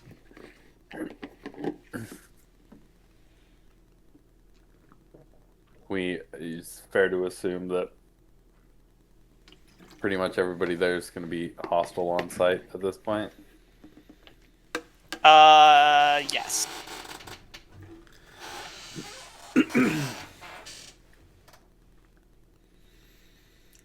I think that is most likely. Actually, audience, the memory of the moment before someone dies, either you or your childhood friend, hasn't changed in your mind.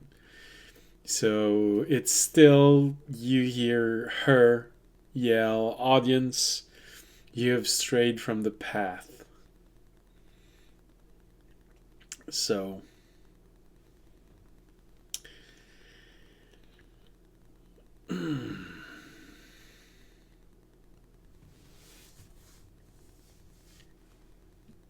He's still harem worthy.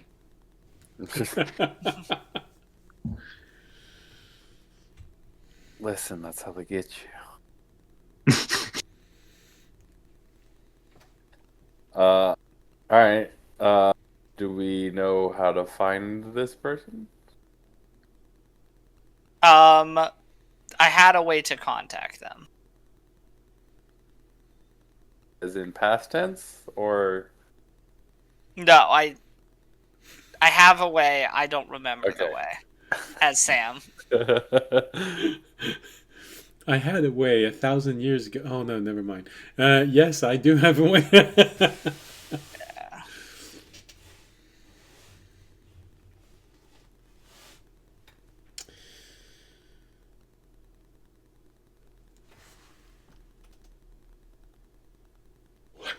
Sorry. All right. So we should probably talk to him first. Yep. I'm ready. you look slightly distracted, audience. No, I just I just don't remember the way. I'm trying to look through my notes and figure out how to contact this guy. So I know there's a way. You're there in the inn, and I know I have to do something, but I can't remember what. Yeah, basically. It's a shame that sending's not on the paladin spell list. Well, Terry can read through your thoughts, and then he can send message. Now he's got a sash, so he can actually talk to people.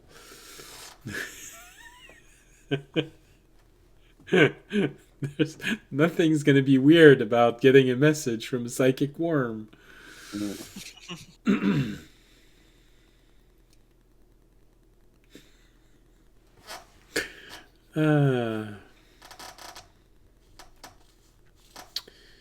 Alright, so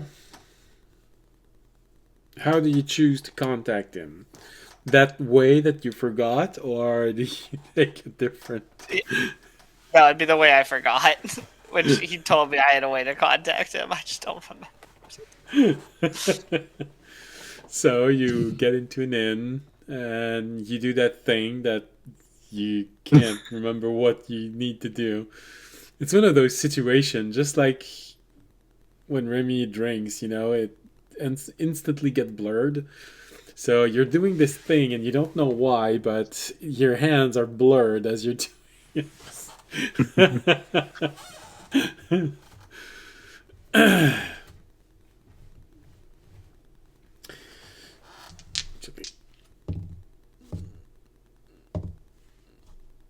Okay.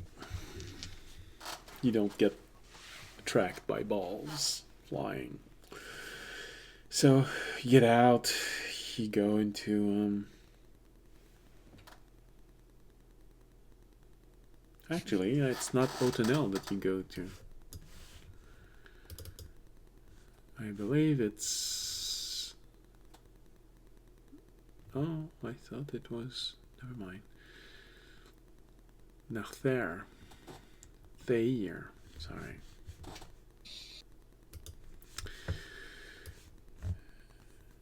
Alright, the capital of this island chain, where the king and queen are. The biggest city, only rivaled by Otanel by not a lot. Otanel is the commercial heart of this island, but where you are is the actual political heart. A lot of people are walking everywhere, doing their stuff.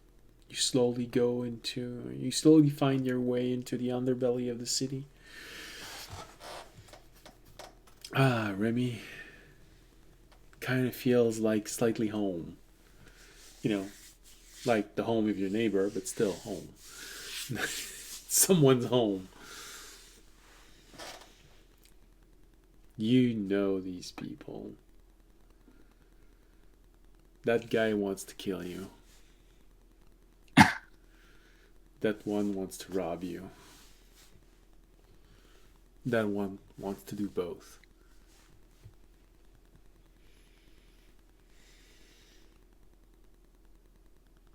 You recognize them. And this is what disguise self is for. Where the hell is this guy in my notes? Because I'd asked someone that I was looking for him. Alright, to save time, I'm gonna grab a guy and be like, I'm looking for this guy, and I'm gonna say his name. By the way, Remy is going to take on the image of Jorg. Nice.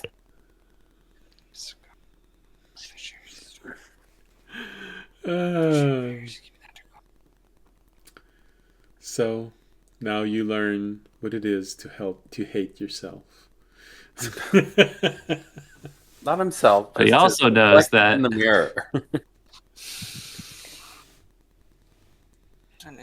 But luckily, though, if anything goes wrong, it is Jorg who becomes the target.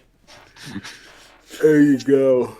You won't know why. He'll be hunted on another island chain. Alright. So, I can see that you're really disturbed by the fact that you can't find how to reach that person in your notes. I think you need better organization.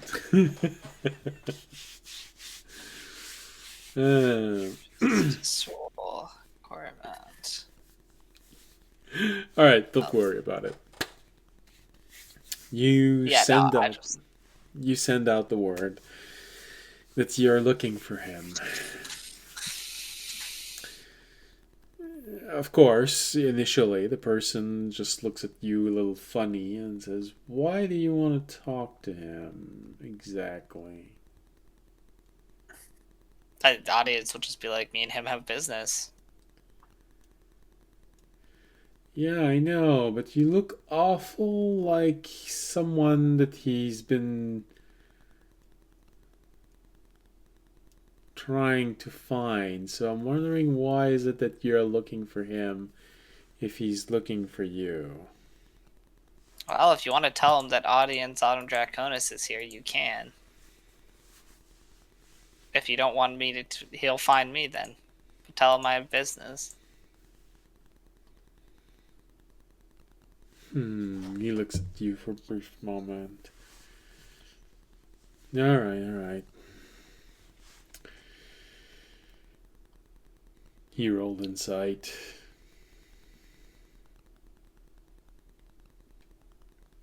Are you being deceitful? No.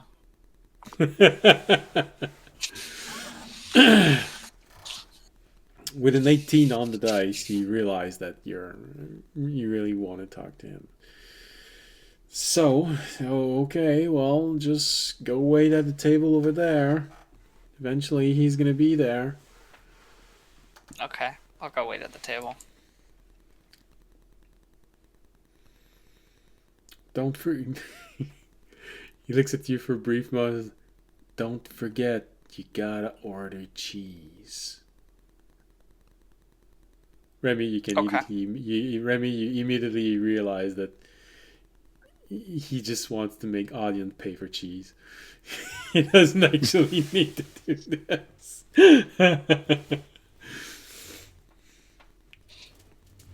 For you, it's obvious because you're a rogue, but not for audience. No.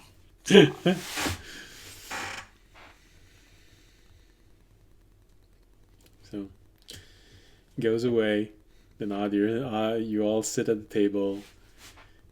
An audience asks for cheese. Does Remy let the order go through, or does he stop it? Oops, that's not what I meant to roll.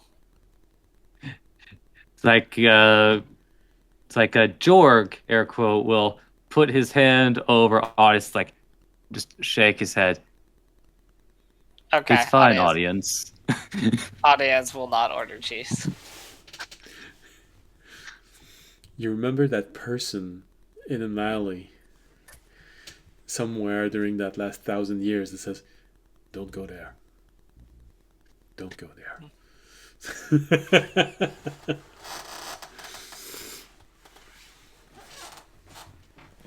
But it's frustrating because no one ever said that again, so you're stuck having to say, "Don't go there. Don't go there, Bob." At the end.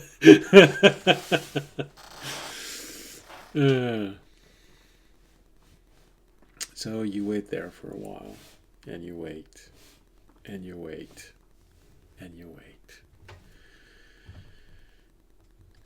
A few hours go by. Fortunately, you're still partially inside of that world where you waited 1,000 years. So for now, the reality hasn't quite caught up to you, and waiting a few hours doesn't seem to be that bad.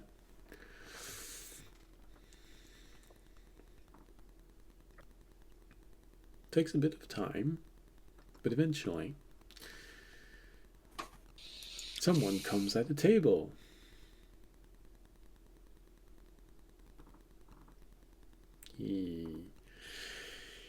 Is it the guy that I don't remember his name? Let's see, do I have his name in my files somewhere? Hold on. Yes, to the garden. Oh wow, I have so many names. Audiences things. It's probably somewhere in there. I need to delete like half these names. Direct rival. Dragon Priestess. Nope. Tobiashi's family, Fisher's family.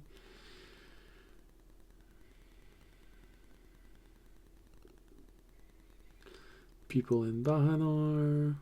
Oh, like I don't have. Oh, maybe it's one of those names here.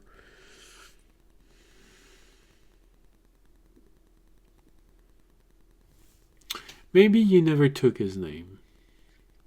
Maybe I never took his name. Maybe he never gave me a name. That's very potential. Yeah, you usually forget to ask me for the NPC's name, so.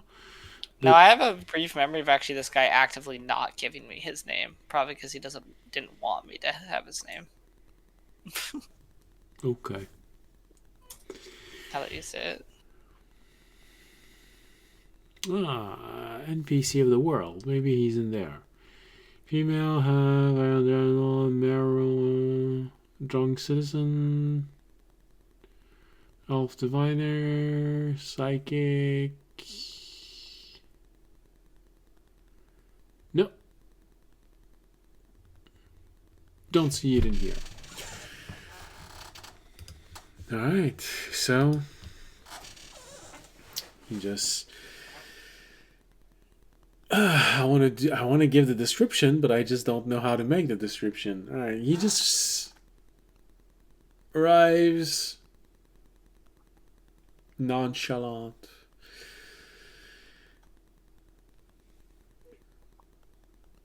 Sit at the chair, the empty chair on the other side of the table. You recognize your business friend. So, you're back.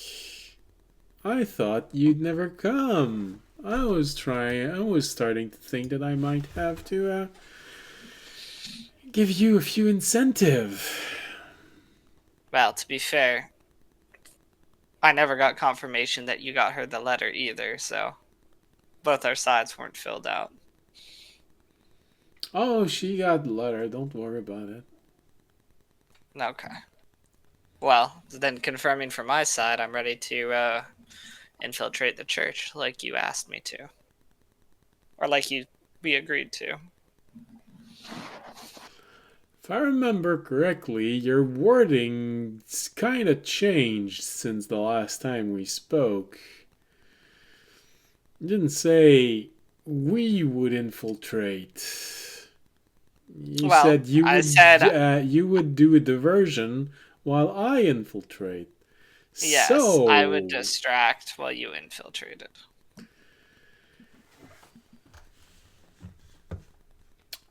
What kind of distraction are you going for? Just so that I know how much time I have.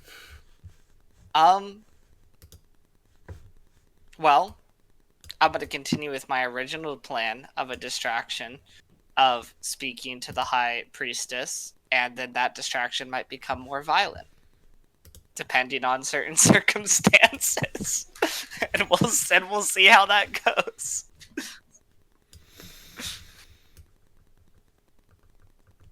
I don't know. There's something slightly weird. One could say fishy about the way that you're describing this. Listen, just worry about getting to her office, getting the notes, and getting out. I'll handle the rest. Alright, well, I was just trying to make sure that you survive the whole thing. So, when do we start and how much time do I get?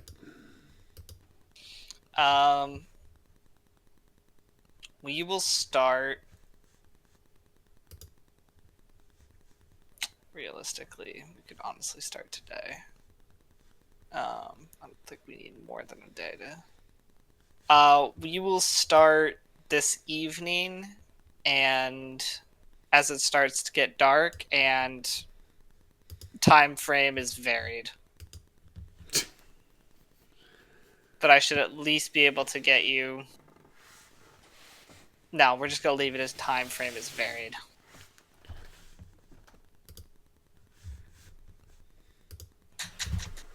Has something happened You seem to be dodging the question of how you're gonna do this. I mean, it's your temple. You literally finance them building it. No, nothing happened. Just worry about your job. On a 22 deception. Oh.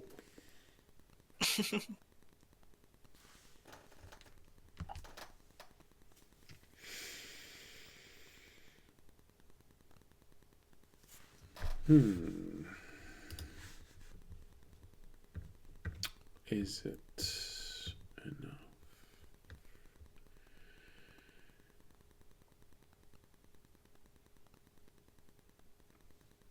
Okay.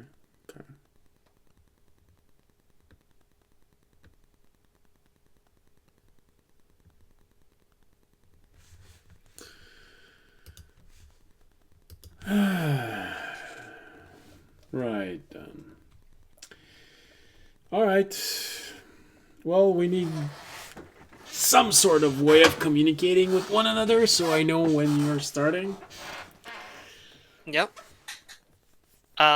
Do you have like a sending stone or some way to send message to each other?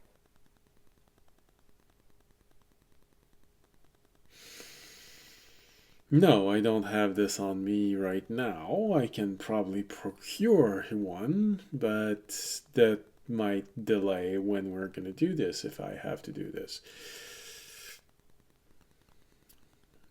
If you provide, then we can follow your time scale. Do we have any other timeline? Do we have any other way to send message, like a spell? I know we have our link. I don't know if we have any way to send message Yes. between. We do? Okay. Yeah. We have sending. As in Terry has sending. Okay. We have sending. Tomorrow I could have sending. We have sending. Actually, would that mean he would be communicating with Terry? Yes. Correct. Alright. We're gonna push it off till tomorrow. Okay. Why? I don't think this guy needs to know about Terry. Or Fair try another. Okay. He's already suspicious enough. Yeah. I don't think this guy needs to know about Terry.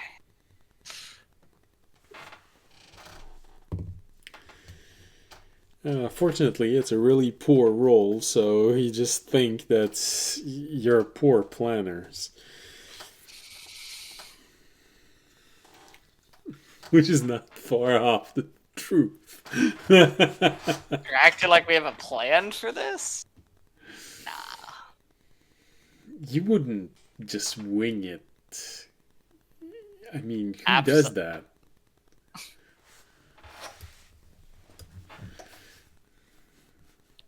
Badass. Only Indiana Jones says, I'm figuring this as I go. And you're not Indiana Jones, so you can actually do that. Alright. Well, we'll meet tomorrow morning in Othanel outside my temple at 7 a.m. All right. Bring whatever people or resources you need to get in. I'll be doing my That's part. gonna be easier if I only go myself, but yeah, I'm probably gonna take a few hours to make sure that I have everything I need to get inside. Maybe have a few contingencies in case whatever you're hiding doesn't work. And then we'll meet back at... I'll mention the tavern in Othanel where you can speak quietly. We'll meet back there after the job is done to exchange the notes. Whatever you wanted to get out. Well, no, I'm just saying you want to break into a nearly a cathedral in size. I don't want to break in. You want to break in. It's my cathedral. You just said so. Yes, but you don't want to tell me why suddenly we have to break in. We don't. You do. I'm just trying to give you the diversion you need. Hmm. And I'm saying we should meet at the tavern afterwards upon our agreed plan for you to Oh, give no, me no, the no, notes. no, no. Don't get me wrong. I think it's a good idea to meet at a tavern. I'm just wondering if it's a good idea to meet at a tavern in the same city as whatever is going to happen as a Yes. diversion. All right, well, it's going to be your face they're going to be looking for, not mine.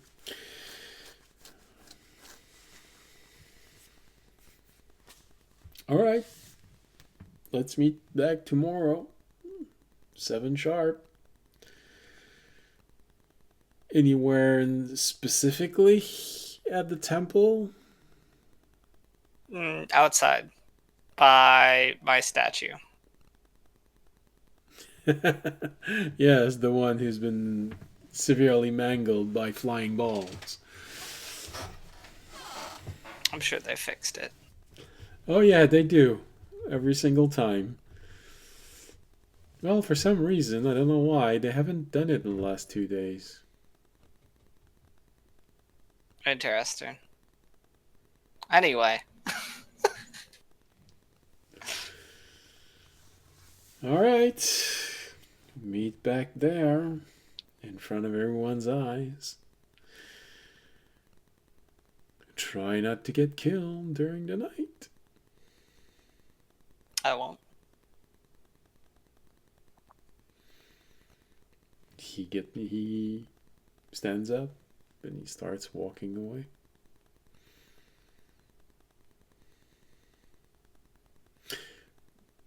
Remy, you recognize a series of hand signs that he makes as he's leaving away.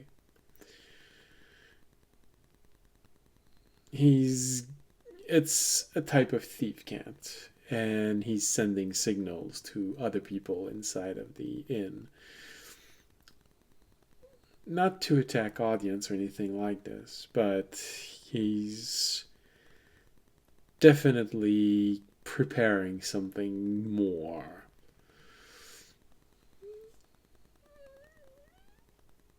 With the hand sign that he makes, you get the feeling that he didn't understand why audience was so evasive, so he's preparing broadly.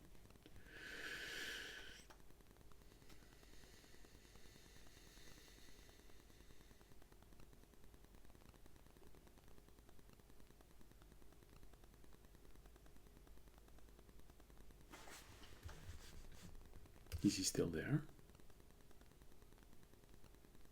Oh, whoops.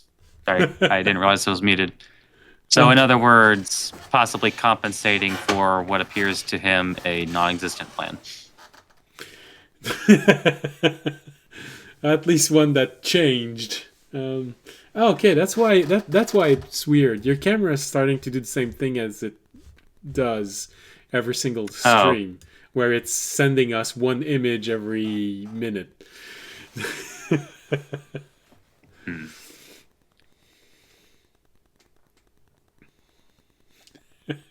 Let's just turn it off and on again. Yeah. For some reason, there's a buffer somewhere, either on Discord or in your camera, that needs to be emptied.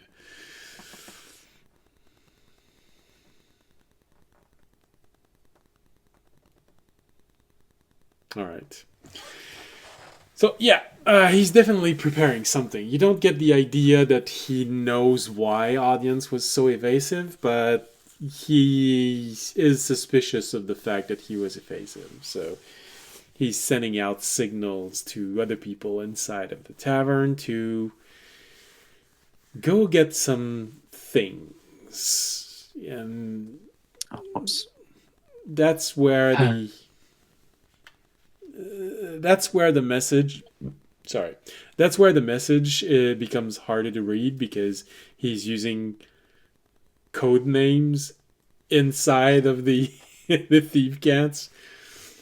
He's asking for long bob and short tail, and so okay.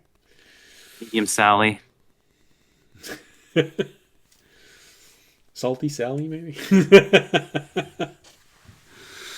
So yeah, you're not sure what he's preparing, but he's preparing more, definitely.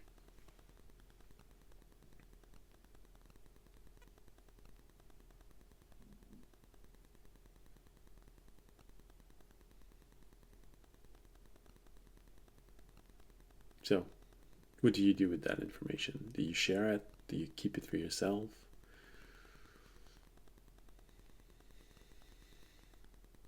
I guess Raimi will, I guess, lean to one side for Fisher, then lean to the other side for audience, and individually just say, there might be more to it. But then Okay. realizes how that might sound, but not in a bad way.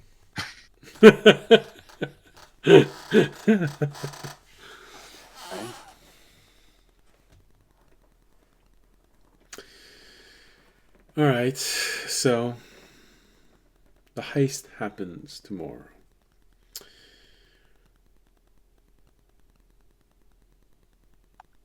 Just adding another heist to the list of heists.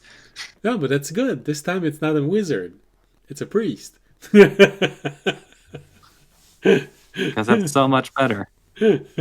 Yeah, wizards are lonely. Priests aren't.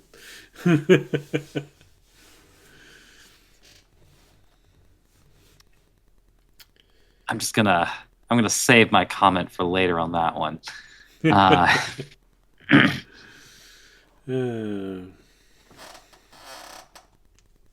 Okay, that's interesting.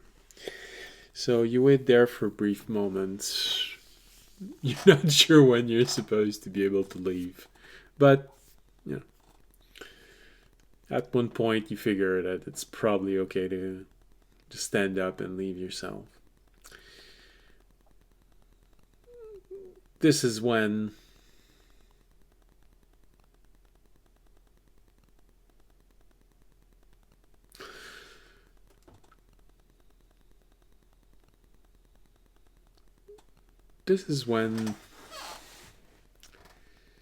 someone in the room reacts to all of you being here.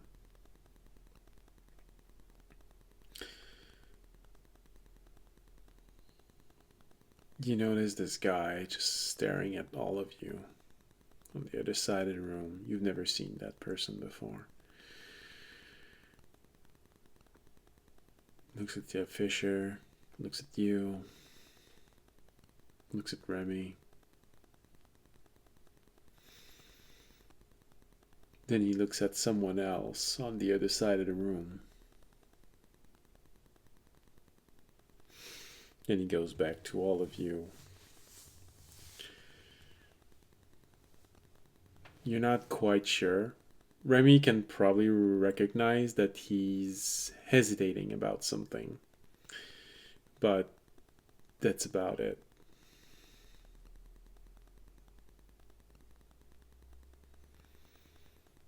When your gaze meet where he was looking, the fourth person, essentially, that other person, you don't know it, but that one feels easier to identify.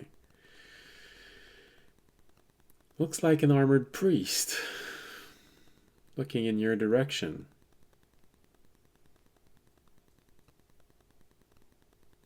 What kind of armored priest? Does it have like a symbol or anything?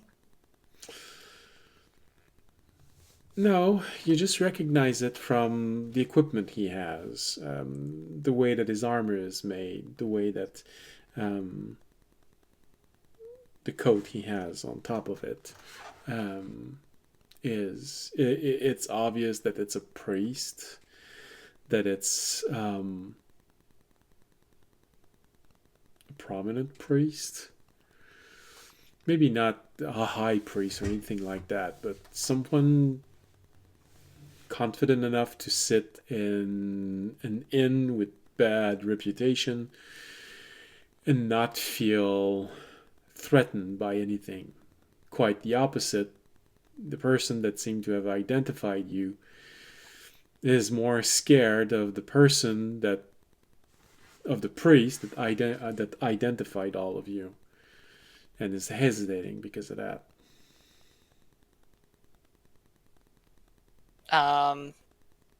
Okay. Audience will just kind of look at everyone else and be like, time to go. It's like our party's been recognized. It's probably not a good thing. All right.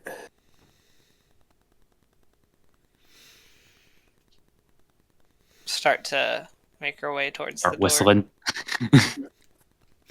Like specifically Jorg's whistle. In the pockets. Just making it very clear that he's Remy, I doing can't everything that whistle. he can to like basically emulate all the things that have annoyed him about Jorg as he is taking on the form of Jorg. Being as Jorg as he possibly can. Yeah, it's one of those moments where you're going says, well, I'm just using what annoys me about him. And the person in front of you says, well, you just gestured to all of you. Yes.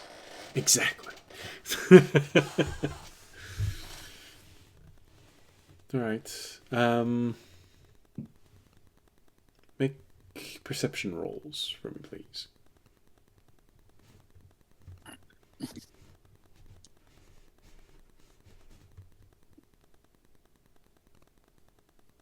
It's 24.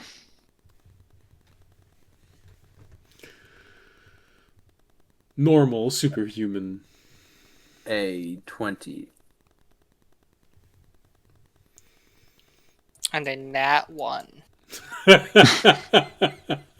Form 1. Audience, you get up.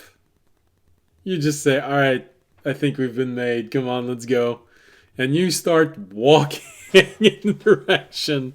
You just, for some reason, stop looking at the person that identified you. And you're confidently walking toward the door. I'm just walking, yeah. I'm just headed towards the nearest portal. While Fisher and Remy, doesn't take long before you realize that you're being followed, and not just by one individual. There are actually more than one. It's difficult to know exactly how many there are, but Remy would recognize, both because he's a rogue and he rolled higher than you, Fisher. You would recognize the strategy of it. There's more than one, simply because if one of them loses sight, there's another one placed somewhere else that can just keep following. So Fisher, it's a bit hard to tell. With 20, you recognize this, and you'd say that there's probably at least 5 or 6 people following you. Remy, because you rolled slightly higher and because you're a rogue, actually you don't want to say 5 or 6 people. You want to say more like 3 or 4, but 3 or 4 competent trackers.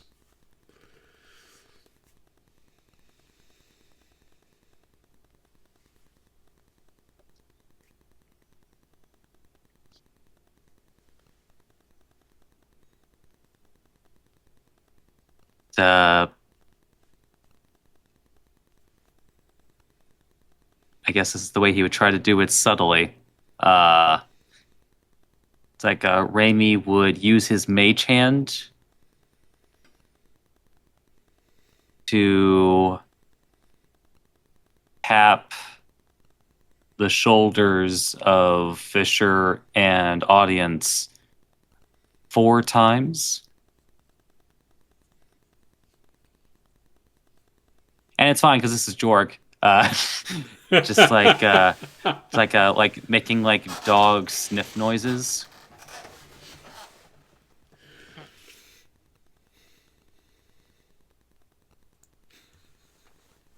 Otis is gonna just keep trying. He's like, once we're out of the city, they're either gonna have to make a choice, confront or not confront of us. I think we just forced that decision.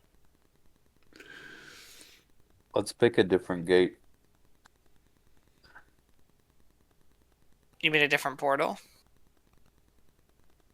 Well, the portal's outside the city. Yeah. Let's go Oh, out a pick- different gate than we came in. One that doesn't go in the direction of the portal. Sure. I'll start Yeah. heading towards a different gate. Raimi will actually, at one of the intersections, turn away from you guys and start going out a different street. Okay. All right. So you start moving away from the group.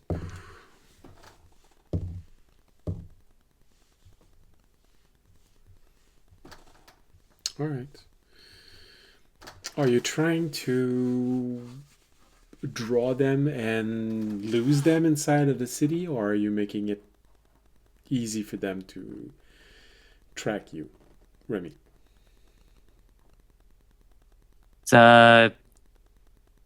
He is basically trying to lure their numbers away from audience and Fisher. It's like so it's easier.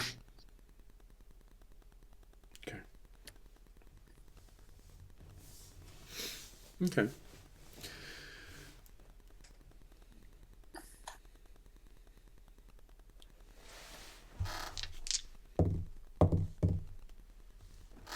And Okay. frankly, it's not that hard to lose them. Like once he goes down like a couple of streets, because he can literally just turn a corner and literally disappear.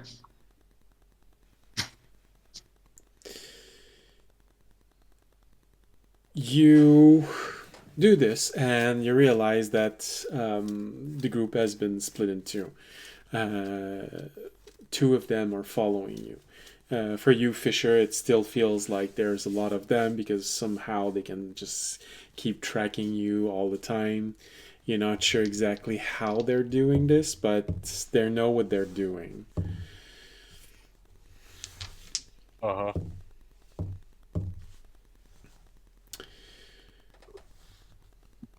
Do I get the sense that they are tracking us magically somehow? Make an insight roll. Insight? Like Arcana? Well, that's so. Arcana would allow you to identify if they're casting once a spell has been seen, And those what are that funny. spell is. What? I said, never mind, that was a nat 20. Oh, jeez. All right. In that case, 21 with insight. okay. Yeah. You have not just a feeling, you have a strong feeling that they're using magic to track you. You think you can even recognize by the way that they're moving and they're hiding themselves that they are purposefully trying to make sure that they're not facing you when they cast a spell, so that it becomes difficult to see what spell it is.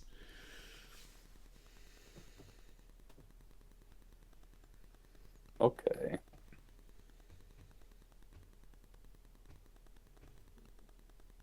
Is this an effect that's occurring on us? You don't know exactly what it is. What Fisher can deduce is that they're using magic to track you. What magic exactly? That's what they are doing their best to keep hidden. Mm-hmm. Okay, well, it's not making us make a save. No. All right. Mechanically speaking, if you don't have to make a save, it's not difficult to lose it in the sense that it's not something hard that locks onto you and then you just not sure exactly how you can escape this. But it is still something tracking you. But it could be an object or it could be a spell that's being cast.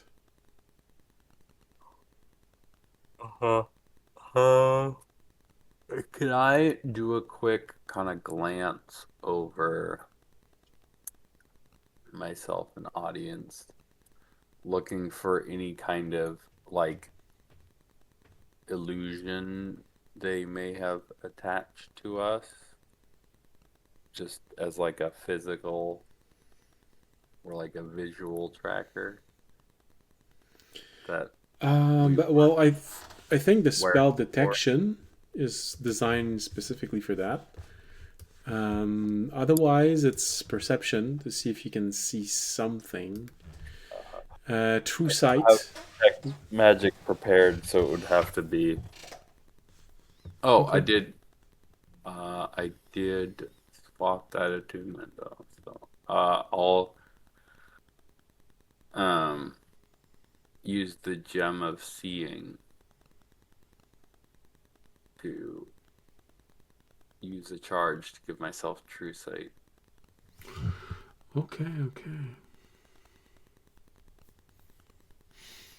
Do you still want that perception check? Okay.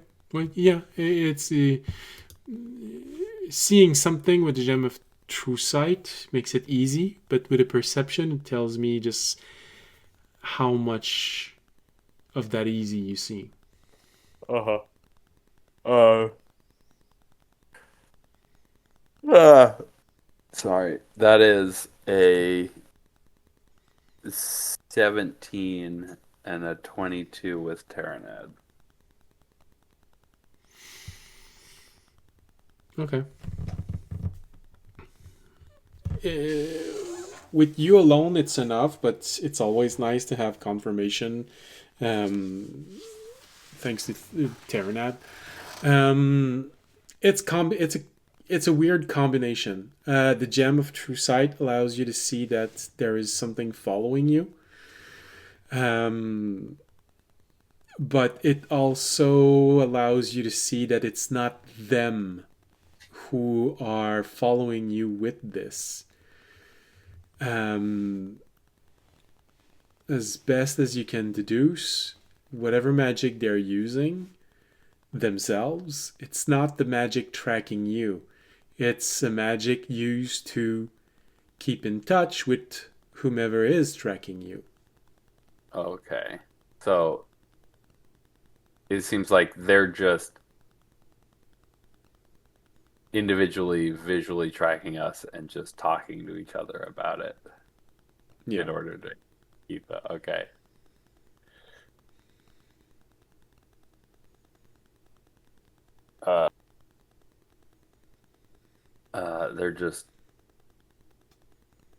They're not magically tracking us. They're magically communicating to. Someone magically tracking you. Yeah.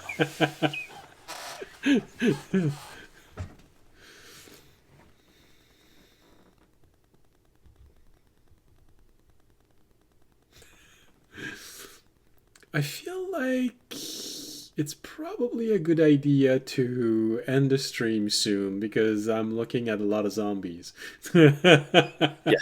I think I got 4 hours of sleep last night. Oh, that's unfortunate. Yeah. Yeah, it was. Why do you get 4 hours of sleep? Uh, Why are you so I'm special? having a hard time falling asleep. Fair enough. I don't know. Yesterday I worked until I literally fell asleep on the chair. So Mhm. either that or I got abducted by aliens. Yeah. So all right. So Anyways, like- don't forget to take your multivitamins, your Centrums. I got it. and I'm making a joke. And a lemon slice. It helps to stay awake. All right. So since I am staring at a bunch of zombies in front of me and none of them actually are playing zombies, I think it's a good place to end the stream tonight. We're gonna end this tracking element next episode when everyone's fully awake. So, So good. Sounds good. all right, all right. Campfire. All right. So, as some of you might have noticed, next episode is on Christmas. So you might be wondering if there's actually going to be an episode. Yes, there will be, but it won't be live. We'll pre-record it and play it, but I will still be there. Just if you want to talk, if you want to do anything else, I will still be there answering in the chat. Just probably not quickly because it's going to be Christmas for me as well, and my direct family, parents, are going to be in the same room as I am, so I'm not going to do snappy response. But we will be there. There will be an episode, and there will still be a rebroadcast the following Friday.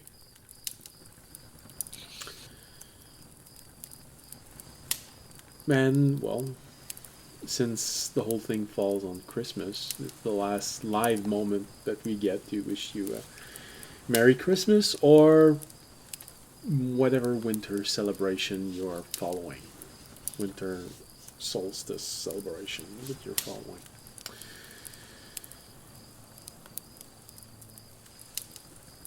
So, thank you for being here tonight. Thank you for watching. Hope to see you again next week.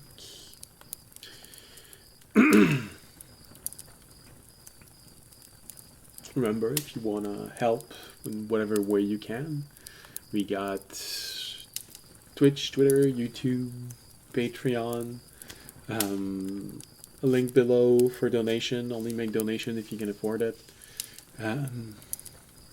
That's it. So, or you can also simply spread the word of the channel. It helps. So, yeah, you get a lot of choice if you want to help. If not, well, you could at least say hi in the chat. It'd kind of be nice. Yeah, that's about everything I can say. So, thank you for being here. Hope to see you again next week. And as always, stay safe and stay healthy. Good night. Any Good night. Alright.